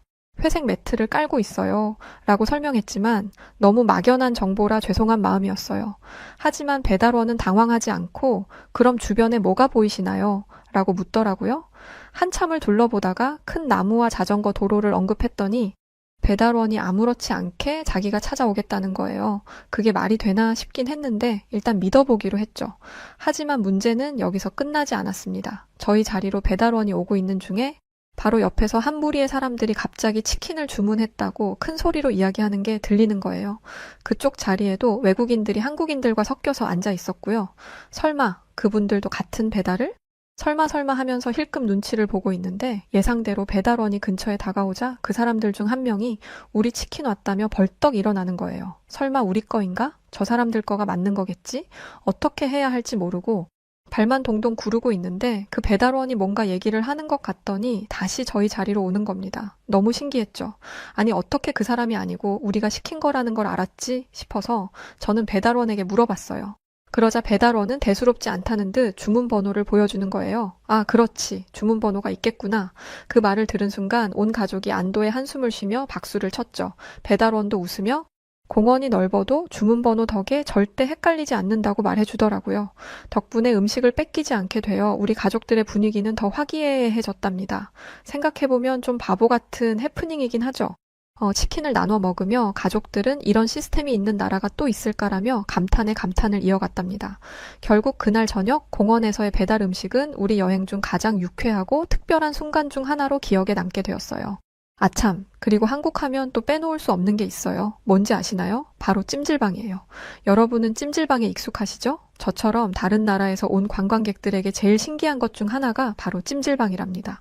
로렌나가 한국 찜질방에 대해 설명할 때 했던 말이 꽤 인상 깊어서 꼭 가봐야겠다 싶었는데요. 로렌나가 그러더라고요. 한국의 찜질방은 그냥 땀 흘리러 가는 곳이 아니라 문화생활 그 자체라고요. 찜질방이라면 핀란드에 있는 사우나 같은 거 아닌가 싶었던 저는 그게 무슨 문화생활이 될 수 있나 궁금했어요. 그러나 막상 도착하고 나니 그 말이 곧바로 어렴풋이 이해가 가더라고요. 짧게 말하자면 내 생각과는 다르다. 이걸 느꼈어요. 입구에서 받은 열쇠 팔찌와 찜질복은 시작에 불과했어요. 남자 여자 구역이 나뉘어 있으니 조심하세요. 라는 직원의 말을 듣고 탈의실로 향했는데 여기서부터 낯선 환경이 펼쳐졌습니다. 다른 방문객들이 당당히 옷을 벗고 있었는데 저와 제 가족들은 어찌할 바를 몰라 서로 눈치를 보기 시작했죠. 하지만 한국인들의 자연스러운 태도를 보며 결국 우리도 용기를 내어 따라 했어요. 타잔이 된 듯한 기분이랄까요. 그리고 나서 먼저 사우나를 이용했는데 뜨거운 증기가 온몸을 감싸는 느낌이 정말 색달랐어요. 처음엔 여기서 얼마나 버틸 수 있을까라는 생각이 들었지만 점점 온몸이 풀리는 기분이 들더군요. 그러다 한 아저씨가 저희에게 어느 나라에서 왔냐며 친근하게 말을 거시더니 물 한 잔 마시라며 냉수 한 잔을 건네주시더라고요. 작은 배려였지만 그런 친절함 덕에 처음에 어색함이 조금씩 사라졌어요. 이후 저희는 사우나를 마치고 나서 찜질방 구역으로 이동했습니다. 여기서부터는 다양한 테마의 방들을 만나볼 수 있었어요. 황토방, 소금방, 얼음방 등 이름만 들어도 궁금한 곳들이었죠. 사우나계의 놀이공원 같더군요. 아이들은 얼음방에서 시원하게 놀고 어르신들은 황토방에서 조용히 쉬고 계셨습니다. 저는 소금방에 누워 천장을 보며 이런 독특한 문화가 어떻게 자리 잡았는지 궁금해져 이런저런 생각에 빠져 있었죠. 찜질방 한쪽에는 간식 코너가 있었는데 여기에선 한국 찜질방의 필수 아이템이라는 식혜와 삶은 달걀을 판매하고 있었어요. 현지인들이 달걀 껍질을 깨기 위해 머리에 툭툭 치는 모습을 보고 우리도 따라 해봤는데 생각보다 아파가지고 저도 모르게 아 하고 소리를 내자 아이들이 배꼽을 잡고 웃었답니다. 겨우 계란 가지고 그런 소리를 내냐고요? 녀석들 머리에 계란을 깨줬어야 했는데 말이죠. 휴게실로 이동하니 가족 단위의 한국 사람들이 매트 위에서 대화를 나누거나 텔레비전을 보고 있더군요. 누군가의 안방에 여러 마을 사람들이 모인 것 같은 이상한 기분이었어요. 하지만 그 편안한 분위기에 우리 가족도 점점 동화되었죠. 긴장이 풀린 아버지는 어느새 꿀잠에 빠져 있었고 아이들은 만화책 코너에서 책을 읽으며 즐거워했습니다. 처음엔 낯설고 어색하기만 했던 찜질방.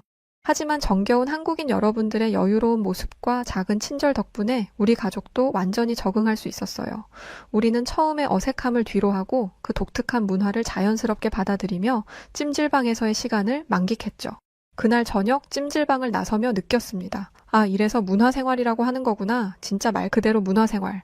책도 보고 영화도 보고 같이 밥도 먹고 잠도 자고 식혜도 마시고 계란도 깨며 추억을 만드는. 이게 문화생활 아니면 무엇이겠어요? 한국을 제대로 경험하고 있다는 기분이 들면서 이런 새로운 경험을 즐길 수 있었던 우리 자신이 대견하기도 했습니다. 한국의 찜질방은 단순한 휴식 공간이 아니라 삶과 문화를 느낄 수 있는 독특한 체험 장소였다고 지금도 생각해요. 그리고 제가 가장 감명받은 게 있었는데 여행 중 길을 잃을까 걱정했던 제가 한국에서 가장 먼저 배운 것이 바로 그럴 필요가 없다는 사실이었다는 거예요. 왜냐하면 길거리에서부터 지하철, 버스, 카페에 이르기까지 어디에서나 무료 와이파이를 사용할 수 있었기 때문이죠. 이 부분은 많은 외국인들이 손꼽는 한국의 특별한 장점일 거예요. 심지어 지하철이 터널을 지날 때도 끊김없이 인터넷을 사용할 수 있었으니까요. 게다가 한강공원 같은 야외에서도 가능해요. 한국인 여러분들은 어쩌면 살아있는 AI 로봇이셨던 게 아닐까 싶을 정도였죠. 그렇게 여행을 잘 마무리한 저희 가족이 한국에서 느낀 마지막 소감은 이거였어요. 한국 정말 안전한 나라라는 거요. 늦은 밤에도, 한적한 골목에도, 사람이 없는 조용한 도시에서도 말이죠. 하루는 저희 가족이 야경을 보려고 늦은 시간까지 거리를 걸었는데 거리는 잘 정돈되어 있고 순찰을 도는 경찰차가 가끔씩 지나가는 모습도 보이더라고요. 그러니 이렇게 한국인들이 안정적이고 다정한가 보다 하는 생각이 들었죠. 이처럼 한국에서의 여행은 단순히 새로운 장소를 보고 맛있는 음식을 먹는 것에 그치지 않은 경험이었어요. 한국은 안전하고 편리하며 사람들의 따뜻한 마음이 느껴지는 나라였죠. 편리한 지하철과 버스, 친절한 영무원, 깨끗한 길, 재미있는 찜질방, IT 인프라와 치안까지 이 모든 것이 하나로 어우러져 한국은 우리가 상상했던 그 이상의 추억으로 남아주었답니다. 돌아가는 비행기 안에서 저는 로렌나에게 이렇게 편지를 썼어요. 처음에 왜 한국을 추천했는지 이제야 완전히 알겠어. 다음에도 이곳을 꼭 다시 올 거야. 소중한 사람과 함께. 한국에서의 이번 여행은 우리 가족 모두에게 잊지 못할 추억이 되었답니다. 앞으로도 여행지 선택에서 한국이 첫 번째로 떠오를 것 같아요. 정말로 한국은 여행자에게 완벽한 나라라는 것을 몸소 느낄 수 있었던 시간이었습니다. 저희 가족에게 잊을 수 없는 좋은 추억을 만들어 주어서 고마워요, 한국. 한국은 아시아의 유럽인 것 같아요. 가장 품격 있고 아름답죠. 세상 사람들 다 한국에 꼭 놀러 가봤으면 좋겠습니다. 차가 빼곡하게 서 있는 복잡한 서울의 도심, 그리고 도로 위의 한 차량 안에서 영국 귀족이라 불리던 여성과 그녀의 비서였던 한 여성이 무언가를 보고는 운전기사를 향해 손짓하기 시작합니다. 영국 귀족 여성은 생전 처음 보고 듣는 것에 충격을 받았는지 영국에서의 삶이 180도 달라지기 시작했다고 하는데요. 과연 이 영국 귀족 여성과 그녀의 비서였던 여성에게 무슨 일이 있었던 걸까요? 안녕하세요. 저는 영국에서 살고 있는 리지 펜윅이라고 합니다. 제가 하고 있는 일은 조금 독특해요. 영국 귀족의 비서 일을 하고 있기 때문이죠. 제가 모시고 있는 분의 이름을 함부로 이야기하는 건 금기이기 때문에 가명을 써서 레이디 펠리시티라고 하겠습니다. 간단하게 레이디라고 칭하면 더 듣기 편하시겠네요. 레이디와 저는 최근 한국에 또 한 번 방문하게 됐는데요. 저희가 왜 이 낯선 나라에 두 번이나 방문하게 되었는지 그 이야기를 해보려고 합니다.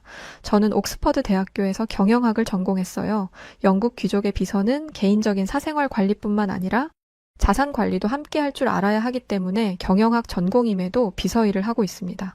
사실 솔직하게 말하면 돈 때문이죠. 처음에는 미국으로 건너가서 취업을 하려고 했는데 월급이 일반 회사원의 3배는 되는지라 결국 이 일을 하게 되었습니다. 무엇보다 제가 앞으로 모시게 될 분의 평판이 아주 좋았어요. 인자하고 다른 사람들의 눈에 띄는 것을 좋아하지 않아서 조용하고 평범한 일상을 사는 50대 여성분이라고 했죠. 그런데 일을 시작한 지 며칠 만에 저는 이 이야기가 완전히 가짜라는 사실을 알게 됐습니다. 사람이 얼마나 예민하고 까탈스러운지 뭐만 하면 성질을 내고 이거 해라 저거 해라. 게다가 자기가 했던 말을 계속 잊어버려서 곤란했던 적이 한두 번이 아니에요. 나는 이 드레스를 고른 적이 없어. 내가 고른 옷 하나 주문도 못하면서 어떻게 내 비서 일을 하겠다는 거야? 처음에는 제가 진짜 실수한 줄 알았어요. 그런데 이게 몇 번이고 반복되니까 내가 진짜 실수한 게 맞는지 찾아보게 되더라고요. 짜증이 머리끝까지 솟아오른 상태에서 매장의 CCTV를 확인해 봤어요. 제가 주문한 걸 정확히 본인이 손가락으로 짚더라고요. 매장 직원들도 저와 똑같이 기억을 하고 있었고요. 정말 아버지의 사업 실패로 가족들이 거리에 나앉게 된 것만 아니었으면 진작에 때려치웠을 텐데 울며 겨자 먹기로 일을 할 수밖에 없었습니다. 그러던 어느 날 레이디가 갑자기 한국에 가고 싶다고 하더라고요. 이 사람이 또 무슨 변덕을 부리는 건가 싶어서 네, 알아보겠습니다 라고 말만 하고 안 알아보고 있었어요. 이런 식으로 뜬금없는 이야기를 해서 열심히 찾아가면 내가 언제 그걸 하고 싶다고 했어? 라고 말한 게 한두 번이 아니었거든요. 그런데 이번에는 진심이었습니다. 평소에 한국에 한자도 안 꺼내던 사람이 무슨 바람이 불었는지 지금 당장 한국을 가야겠다고 저를 들들 볶는 거예요. 당장 내일이라도 떠날 거라는 말을 겨우 진정시키고 한국에 갈 준비를 했습니다. 그런데 문제는 저도 한국을 잘 모른다는 것이었어요. 어떤 나라인지 언어와 문화, 볼거리들을 제가 파악을 한 후에 가야 저 까탈스러운 레이디를 그나마 만족시킬 수 있을 텐데 그런 걸 알아볼 만한 시간이 없었습니다. 그래서 유튜브와 뉴스 기사로 한국에 대해 벼락치기로 알아본 뒤 한국행 비행기에 올랐어요. 물론 레이디에게 한국에서 뭘 하고 싶은지 몇 번이고 물었습니다. 그런데 그럴 때마다 하는 말이 그걸 내가 알려줘야 알아? 였어요. 제 나름대로 알아갔다가는 뭐 이런 데를 데려왔냐? 라고 말할 게 뻔했기 때문에 한국에 가는 내내 초긴장 상태였습니다. 일하면서 생긴 스트레스성 탈모가 더욱 심해지는 듯 했죠. 레이디는 제 속도 모르고 기분이 좋아 보이더라고요. 한국이 중국과 일본 사이에 있다는 것도 모르던 사람이 한국에 가는 것을 무척 기대하는 듯 했습니다. 그런데 레이디의 이 기대는 한국 호텔에 도착하자마자 깨져버렸어요. 바로 호텔에 침대가 없었기 때문이었죠. 이게 뭐야? 호텔에 침대가 없어? 지금 나더러 지저분한 바닥에서 자라는 거야? 당황한 건 저도 마찬가지였어요. 분명히 고급 호텔로 예약을 했는데 사기라도 당한 건가 싶었죠. 그래서 부랴부랴 예약 내역을 확인했는데 호텔에 침대형이 있고 온돌형이 있더라고요. 온돌이 뭔가 했는데 바닥에서 자는 거더라고요. 이불 하나를 깔고 바닥에서 자라는 거죠. 평생 입식 생활을 한 사람들에게 좌식 생활은 불가능에 가깝습니다. 일단 바닥에 앉는 것 자체가 힘들어요. 몸이 그렇게 굳어졌거든요. 저도 힘든데 50대 중반이 될 때까지 이렇게 살아온 레이디는 어떻겠어요. 게다가 레이디는 바닥에 앉는 행위 자체를 굉장히 자존심 상하는 것으로 생각하고 있었습니다. 이게 뭐야? 가장 최고급 호텔로 예약한 거 아니었어? 이게 최고급이라니 한국의 수준이 이 정도밖에 안 된다는 거야. 저는 급하게 호텔 측에 침대룸이 있는지 물었지만 호텔 예약은 이미 꽉 찬 상태였습니다. 주변에 있는 호텔들도 알아봤지만 괜찮은 룸은 이미 다 나갔더라고요. 레이디는 자기가 누군지 알면 없던 방이라도 만들어줄 거다라고 성질을 냈지만 여기는 영국이 아니라 한국이었습니다. 아무리 영국에서 온 귀족이라 하더라도 영국 국왕도 아니고 로열 패밀리도 아닌데 한국 호텔이 편의를 봐줄 이유는 없었죠. 그래서 결국 레이디는 그 방에서 잠을 자야 했어요. 바닥에서 잔다 뿐이지 단차가 있는 평상 위에 잠자리가 있었고 나머지 시설은 더할 나위 없이 좋았기 때문이었죠. 저는 그동안 비서로 지내면서 익힌 기술을 이용해 레이디를 어르고 달랬고 레이디는 결국 불평불만을 하던 온돌방에서 잠을 잤습니다. 그런데 다음 날 아침 정말 어이없는 상황이 벌어졌어요. 레이디가 당초에 잠에서 깨지를 못하는 거예요.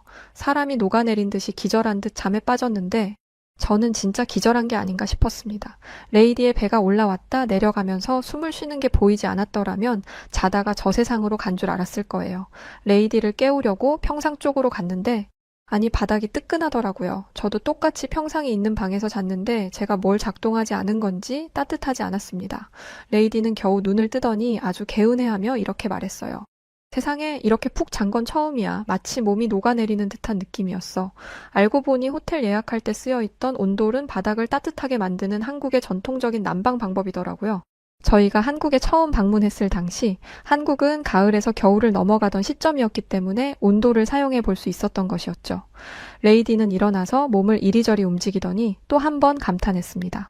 최근에 이렇게 몸이 가벼웠던 적이 있었나? 관절 마디마디가 훨씬 나아진 기분이야. 그 어떤 테라피를 받아도 이렇게 호전된 적은 없었어. 레이디는 그 나이대보다 심한 관절염으로 고생 중이었습니다. 관절염은 어쩔 수 없는 노화의 증거이니 그냥 참고 살라는 의사의 말에 관절염 통증이 심해지면 진통제를 먹으며 살고 있었죠. 의학적으로 도움을 받을 수 있는 게 없다 보니 여러 민간 테라피를 받으면서 어떻게든 관절염을 좀 나아지게 해보려고 했지만 그조차도 일시적일 뿐이었습니다. 그런데 잠을 자고 일어났을 뿐인데 테라피의 몇십 배의 효과가 난 거예요. 심지어 아침에 특히 통증이 심해서 일어나자마자 진통제를 먹는 게 일상이었는데 그날은 진통제를 찾지 않았습니다. 바닥에서 어떻게 자냐고 불평불만한 건 금세 잊고 한국에 있는 동안은 무조건 이 온돌에서 잘 거라고 하더라고요. 그런데 오후가 되자 레이디의 변덕스러움이 또다시 시작됐습니다. 뭐가 그리 짜증이 나는지 차를 타고 이동하는 내내 궁시렁거리면서 불만을 쏟아내더라고요.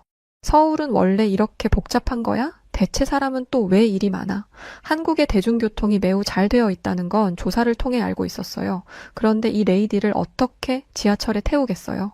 그래서 차가 좀 막힐 각오를 하고 차를 탄 것이었는데 서울의 교통체증은 저도 당황할 정도였습니다. 서울이 수도라고 해도 한국은 작은 나라잖아. 개미만큼 작은 나라의 수도가 이렇게 복잡할 일이냐고. 한국인들은 죄다 서울에 사는 거야? 리지, 빨리 대답해. 저는 땀을 뻘뻘 흘리면서 이 난관을 어떻게 헤쳐나가야 할지 고민하고 있었는데 그 순간 저희 옆으로 버스 한 대가 휙 하고 지나갔습니다. 도로를 보니 차선 하나가 비워져 있더라고요. 이 모습을 본 레이디는 난리가 났습니다. 뭐야, 빈 도로가 있잖아? 도로 하나가 통째로 비워져 있는데 바보같이 뭘 하고 있었던 거야? 당장 차선을 바꿔. 저는 원망스러운 눈빛으로 한국인 운전기사를 바라봤습니다. 어서 차선을 바꿔달라고 했죠. 그런데 기사는 차선을 바꿀 수 없다고 했어요. 저건 버스 전용 차로라서 버스가 아닌 차량은 운행할 수 없습니다. 버스 전용 차로라니 생전 처음 듣는 단어였어요. 출퇴근 시간이 워낙 혼잡하다 보니 대중교통으로 출퇴근하는 분들을 위해서 차도 하나를 비워놓는 거예요. 이렇게 하면 대중교통으로 출퇴근을 하면서 생기는 피로감을 덜 수 있으니까요. 솔직히 저는 매우 획기적인 방법이라고 생각했어요. 영국 런던도 차가 막힐 때는 굉장히 막히거든요. 도로를 분리해 놓기는 했는데 그건 자전거와 자동차 전용 도로를 나눠 놓은 정도입니다. 저같이 대중교통을 타고 다니는 사람들은 차가 평소보다 많이 막히거나 앞에서 사고라도 나면 직장에 지각하는 게 흔한 일이에요. 그렇다고 지각을 이해해 주느냐? 절대 아니죠. 저도 한번 이랬다가 한바탕 난리를 쳤었습니다. 이렇다 보니 버스 전용 차로라는 게 신기할 수밖에 없었어요. 대중교통을 자주 이용하는 사람들이라면 전부 저와 같은 반응이었을 거예요. 하지만 레이디는 아니었죠. 이건 차를 가지고 다니는 사람들에 대한 차별이야. 대중교통을 타고 다닌다고 특혜를 주는 게 말이 돼? 하지만 변덕스러운 레이디의 불만은 교통정체가 조금 풀리면서 다른 곳으로 향했습니다. 나는 이 도시 가운데에 있는 게 너무 숨 막혀. 답답해서 숨을 쉴 수가 없다고. 도대체 다들 왜 한국에 못 가서 안달인 거야? 제 눈에 한국의 도심은 세련됐고 잘 정돈된 분위기였습니다. 급하게 발전한 나라들은 건물이 중구난방으로 지어져서 통일감이 없어 보이는데 한국은 건물들이 하나같이 깨끗하고 건축 디자인 면에서도 매우 훌륭했거든요. 하지만 주로 한적한 교외에서 생활하는 레이디에게는 서울이 답답하게 느껴질 수도 있을 것 같다고 애써 이해하며 넘어갔습니다. 그리고 제가 집중한 건 다들 왜 한국에 못 가서 안달이야? 라는 대목이었어요. 저는 레이디가 저에게마저 숨기려고 했던 한국에 온 이유를 알아차릴 수 있었습니다. 레이디는 전통 있는 귀족 집안 출신답게 사교계에서의 자신의 입지를 굉장히 중요하게 생각했습니다. 귀족과 사교계가 영화나 드라마에서만 존재한다고 생각하시는 분들도 계신데 왕이 있고 귀족이 있는 나라에는 아직도 사교계라는 게 존재합니다. 그리고 레이디는 사교계의 유행을 선도하려고 했고 지금까지 그래 왔어요. 하지만 어느 순간부터 이 유행에서 조금씩 밀리는 것 같더라고요. 레이디는 남들 앞에서는 하지 못하는 히스테리틱한 행동을 제 앞에서는 가감없이 보였는데 사교계에서 힘을 못 쓰는 모습은 제게도 숨기려고 했습니다. 그래서 남들 다 가봤다는 한국을 본인만 못 가봤다는 말도 못했나 봐요. 남들이 다 가봤다는 한국을 나만 못 가봤어. 어디가 좋다니까. 여기 예약해둬라고 말하면 나도 편하고 레이디도 편할 텐데 대체 무슨 자존심 때문에 이걸 숨기는 건지. 하지만 이렇게라도 힌트를 줬으니 저야 편했죠. 저는 모든 일정을 취소하고 다른 영국 여성들이 어디를 다녀갔는지에 대해 알아보기 시작했습니다. 그날 밤 잠도 못 자고 완벽한 계획을 세웠는데 커다란 문제가 생겼어요. 레이디가 새벽 중에 엄청난 복통을 호소하기 시작한 거였죠. 저는 호텔 직원의 도움을 받아 레이디를 병원으로 옮겼고 병원의 빠른 처치로 금방 안정을 찾을 수 있었습니다. 수액을 맞고 있는 동안 레이디를 기다리고 있는데 의사 한 분이 다가오시더라고요. 그러더니 그분은 평소 레이디가 불편함을 호소하지는 않았는지에 대해 물어봤습니다. 저는 영문도 모른 채 복통, 빈혈, 설사가 잦았다 라고 말했어요. 그리고 최근 이 증상이 악화됐고 체중 감소와 피로감을 호소하는 날이 많아졌다고 했죠. 하지만 이건 영국의 주치의에게 얘기하던 것이기 때문에 별 생각 안 하고 말한 것이었습니다. 한국 의사가 이런 걸 묻는 것도 차트에 증상을 적기 위함이라고 생각했죠. 그런데 의사의 표정이 달라지더라고요. 장 외에 통증은 없으신가요? 네, 관절염이 있기는 해요. 저와 대화를 한 뒤 의사는 잠시 자리를 비웠어요. 그런데 잠시 후 동료 의사를 데려와서는 충격적인 이야기를 하기 시작했습니다. 한국에 얼마나 계실 예정이십니까? 2주 정도 머물 예정인데 왜 그러시나요? 두 의사는 자기들끼리 심각하게 대화를 하더니 제게 이렇게 말했어요. 귀국을 미루셔야겠습니다. 아무래도 정밀 검사가 필요할 듯해요. 저는 제 귀를 의심했습니다. 귀국을 미루라니? 이렇게 갑자기? 별다른 설명도 없이 귀국을 미루라뇨? 확실한 건 아닙니다만 환자분의 현재 증상과 지금까지의 상태를 종합적으로 살펴보면 다른 질병이 있을 가능성이 커 보입니다. 죄송하지만 저는 이 의사들이 돌팔이라고 생각했어요. 레이디는 영국의 귀족입니다. 지위가 높은 만큼 돈도 많죠. 그런 사람이 병원 한 번 안 가봤겠어요? 영국 최고의 의사라는 사람들에게 가서 진료를 받고 약을 받는 분이 레이디입니다. 그런데 이 한국 의사들은 개인 병원도 아니고 대형 병원 응급실에서 당직을 서고 있던 사람들이었어요. 영국에서는 개인 병원을 좀 더 신뢰하고 특히 레이디는 주치의까지 둔 사람이었기에 저는 한국 응급실에서 만난 의사를 믿을 수 없었습니다. 그래서 저는 조금 거만한 투로 말했습니다.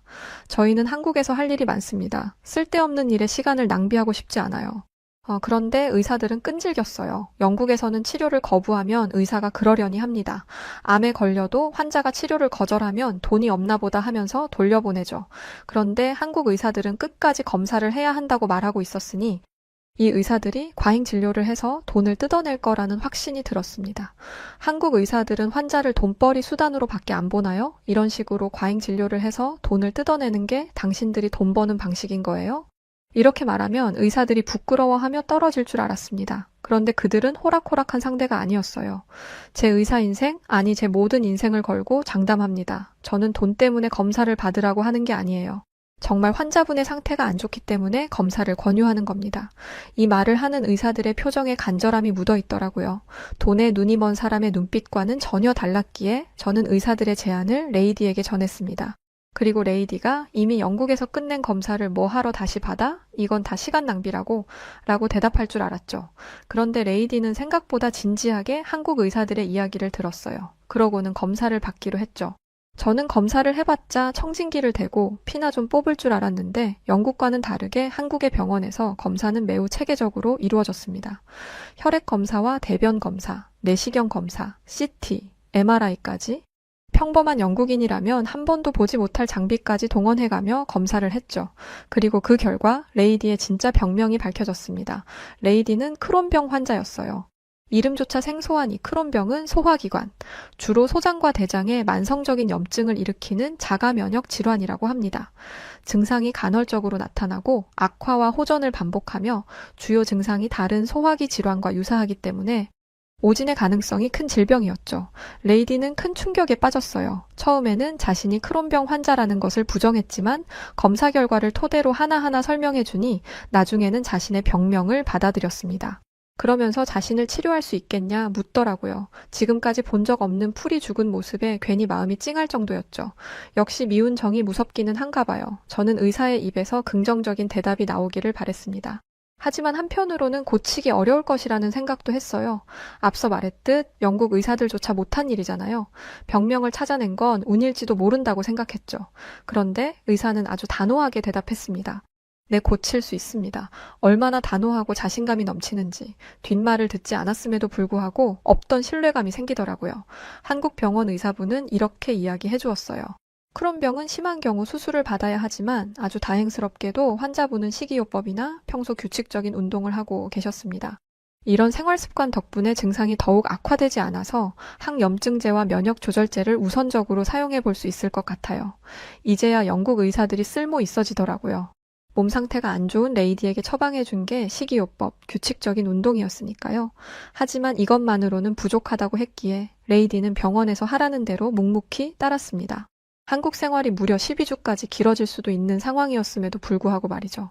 저는 고집세고 남의 말 듣기 싫어하는 레이디가 이렇게 순종적인 모습을 보이는 걸 보면서 이 사람이 그동안 얼마나 힘들었으면 이럴까라는 측은함마저 갖게 되었습니다.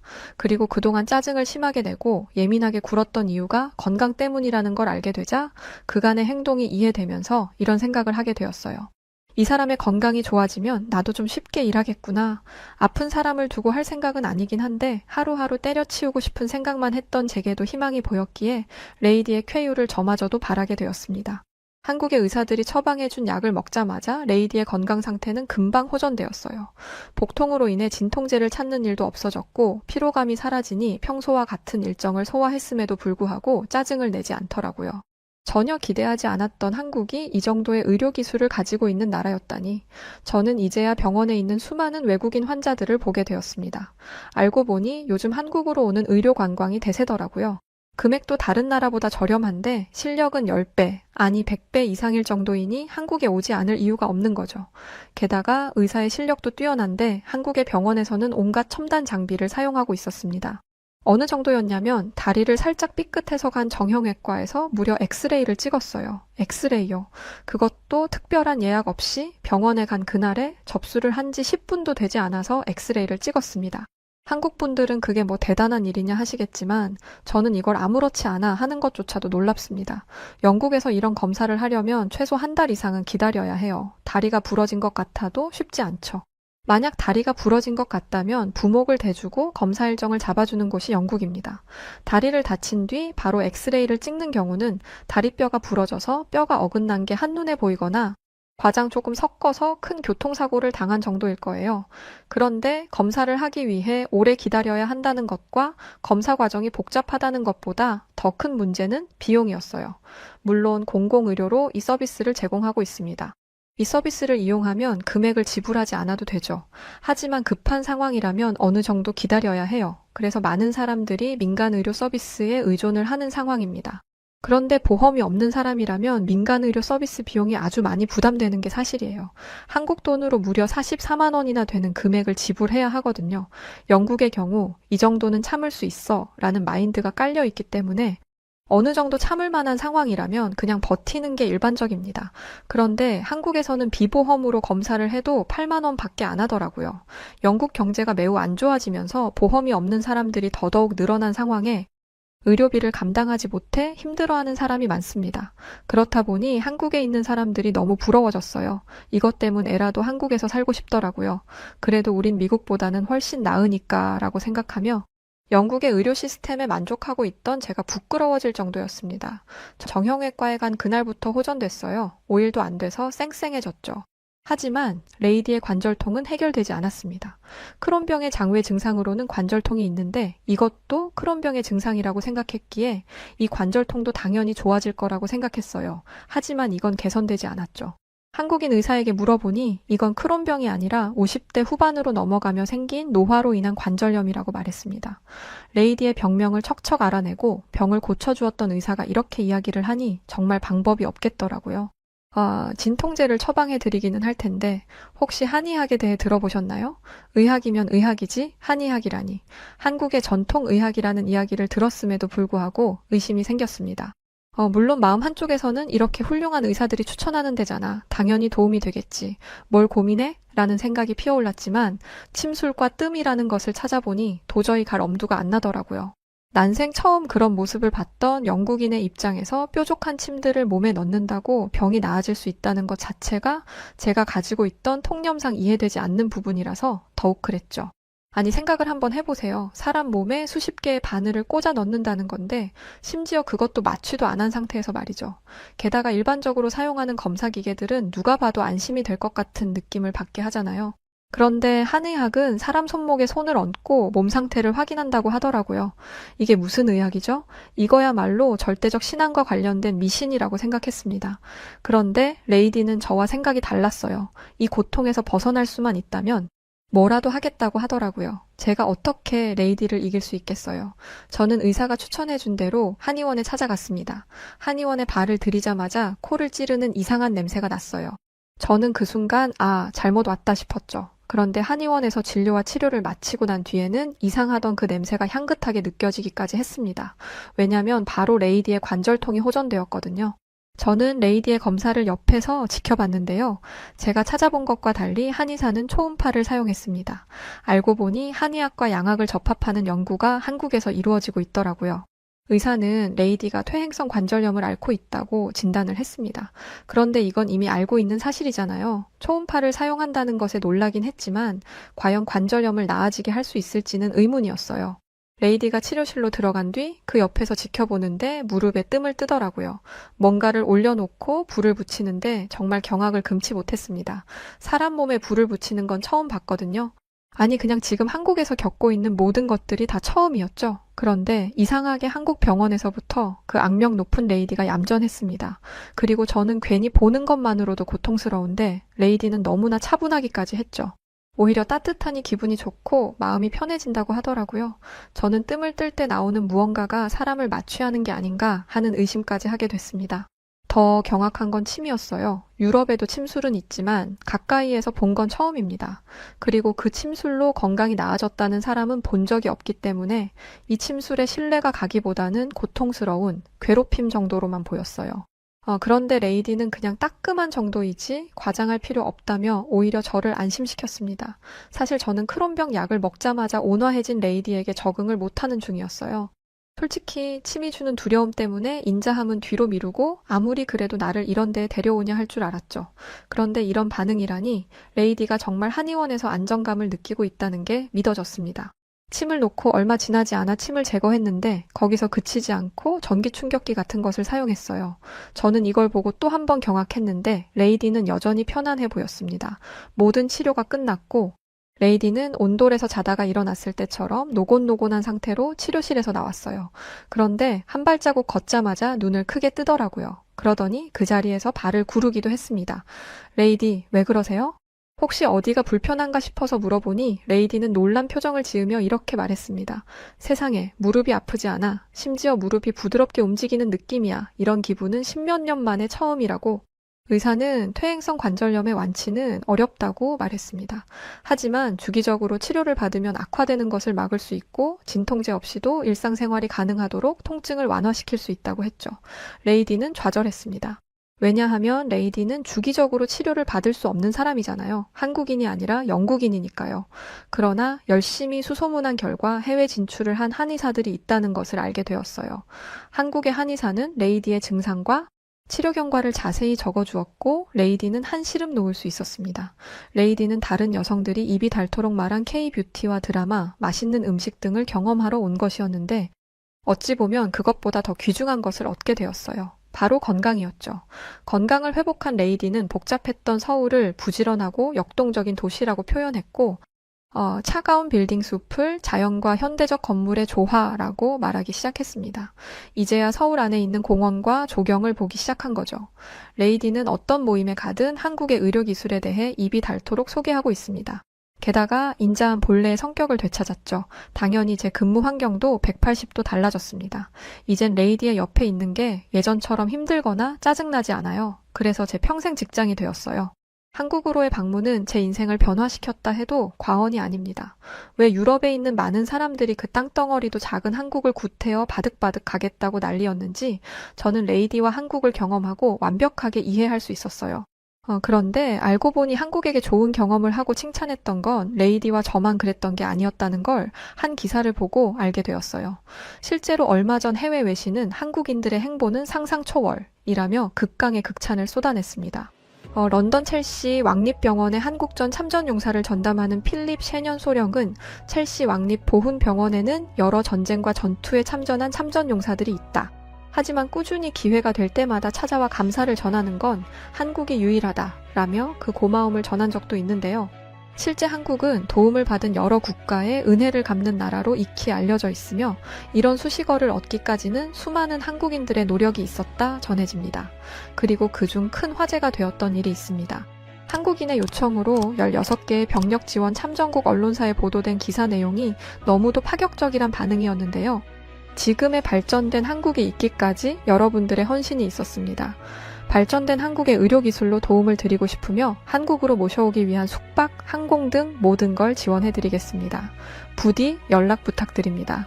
이 대대적인 의료 지원 프로젝트는 국가에서 나선 것이 아닌 한국 소기업에서 자체적인 프로젝트를 진행한 것으로 이들은 직접 발로 뛰어 각국의 매체에 연락하고 요청에 보도된 결과물이라 전해졌습니다. 실제 이 의료 지원의 혜택을 받게 된 에티오피아 참전 용사들은 평생을 생활고로 치료가 방치되어 시력을 잃어가던 중 이들을 만나 대규모 수술 지원을 받으며 제2의 삶을 시작할 수 있게 되었는데요. 이로 인해 해당 국가의 신문에까지 보도되며 주목받게 된 한국 기업은 그저 한국인으로서 해야 할 일을 했을 뿐이라는 간단명료한 한마디를 남겨 더욱 강렬한 인상을 남겼습니다. 한국 기업 인프레쉬, 이 기업은 작은 몸집을 가졌지만 참전용사 후원에는 여느 대기업 못지않은 큰 포부를 가지고 있습니다. 소수의 인원이지만 현재 국내 참전용사들을 위한 식비 지원, 전자제품, 주거 개선을 진행 중이고 에티오피아를 비롯해 필리핀, 태국, 콜롬비아에 아낌없는 지원을 보내고 있는데요. 한국인의 정체성을 보여주는 기업, 해외에선 이 기업을 이렇게 지칭하고 있습니다.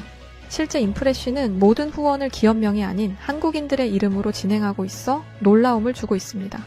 문경식, 김수용, 이재국, 길명숙 등 매번 해당 기업에 동참한 수많은 한국인들의 이름이 참전용사들에게 전달되고 있으며 명단을 받아본 참전용사들은 우리의 생명의 은인 한국인들에게 감사합니다. 라며 한국의 감동의 메시지를 전하고 있는데요. 현재 인프레쉬는 또 다른 기적을 전달하기 위한 준비 중에 있습니다. 해당 볼캡과 티셔츠는 Things to Remember 이라는 기억이란 주제에 초점을 맞춰 대한민국 영웅들의 희생 헌신을 잊지 말자고 전하고 있으며 펄럭이는 태극기를 제품 디자인으로 녹여내 한국의 역사를 알리고 있습니다. 심플한 디자인으로 일상 속 착용해도 무리 없는 굿즈로 많은 한국인들이 동참 중에 있는데요. 또한 해당 상품의 수익금 일부가 어려운 참전용사분들을 위해 후원되며 한국인 구매자들의 이름이 공식 홈페이지에 기재되어 전달된다고 합니다. 인프레쉬를 통해 한국의 역사가 세계에 알려지고 도움을 받는 참전용사분들이 많아졌습니다. 저희 여우튜브 1, 여우튜브 2 역시 한국인으로서 이 후원에 동참하였으며 많은 분들의 참여가 이 기업의 큰 원동력이 되지 않을까 싶습니다. 상품의 구매처는 고정 댓글에 남겨두겠습니다. 감사합니다. 요즘 우리 레이디는 어딜 가나 한국을 입에 올립니다. 너희들 한국은 가봤니? 한국도 안 가보고선 어떻게 귀족이라고 말할 수 있어? 놀랍다해. 또한 레이디는 주기적으로 영국에서 한국인들이 운영하는 한의원을 가고 있어요. 한국은 저와 레이디의 생각과 삶의 패턴을 많이 바꿔주었습니다.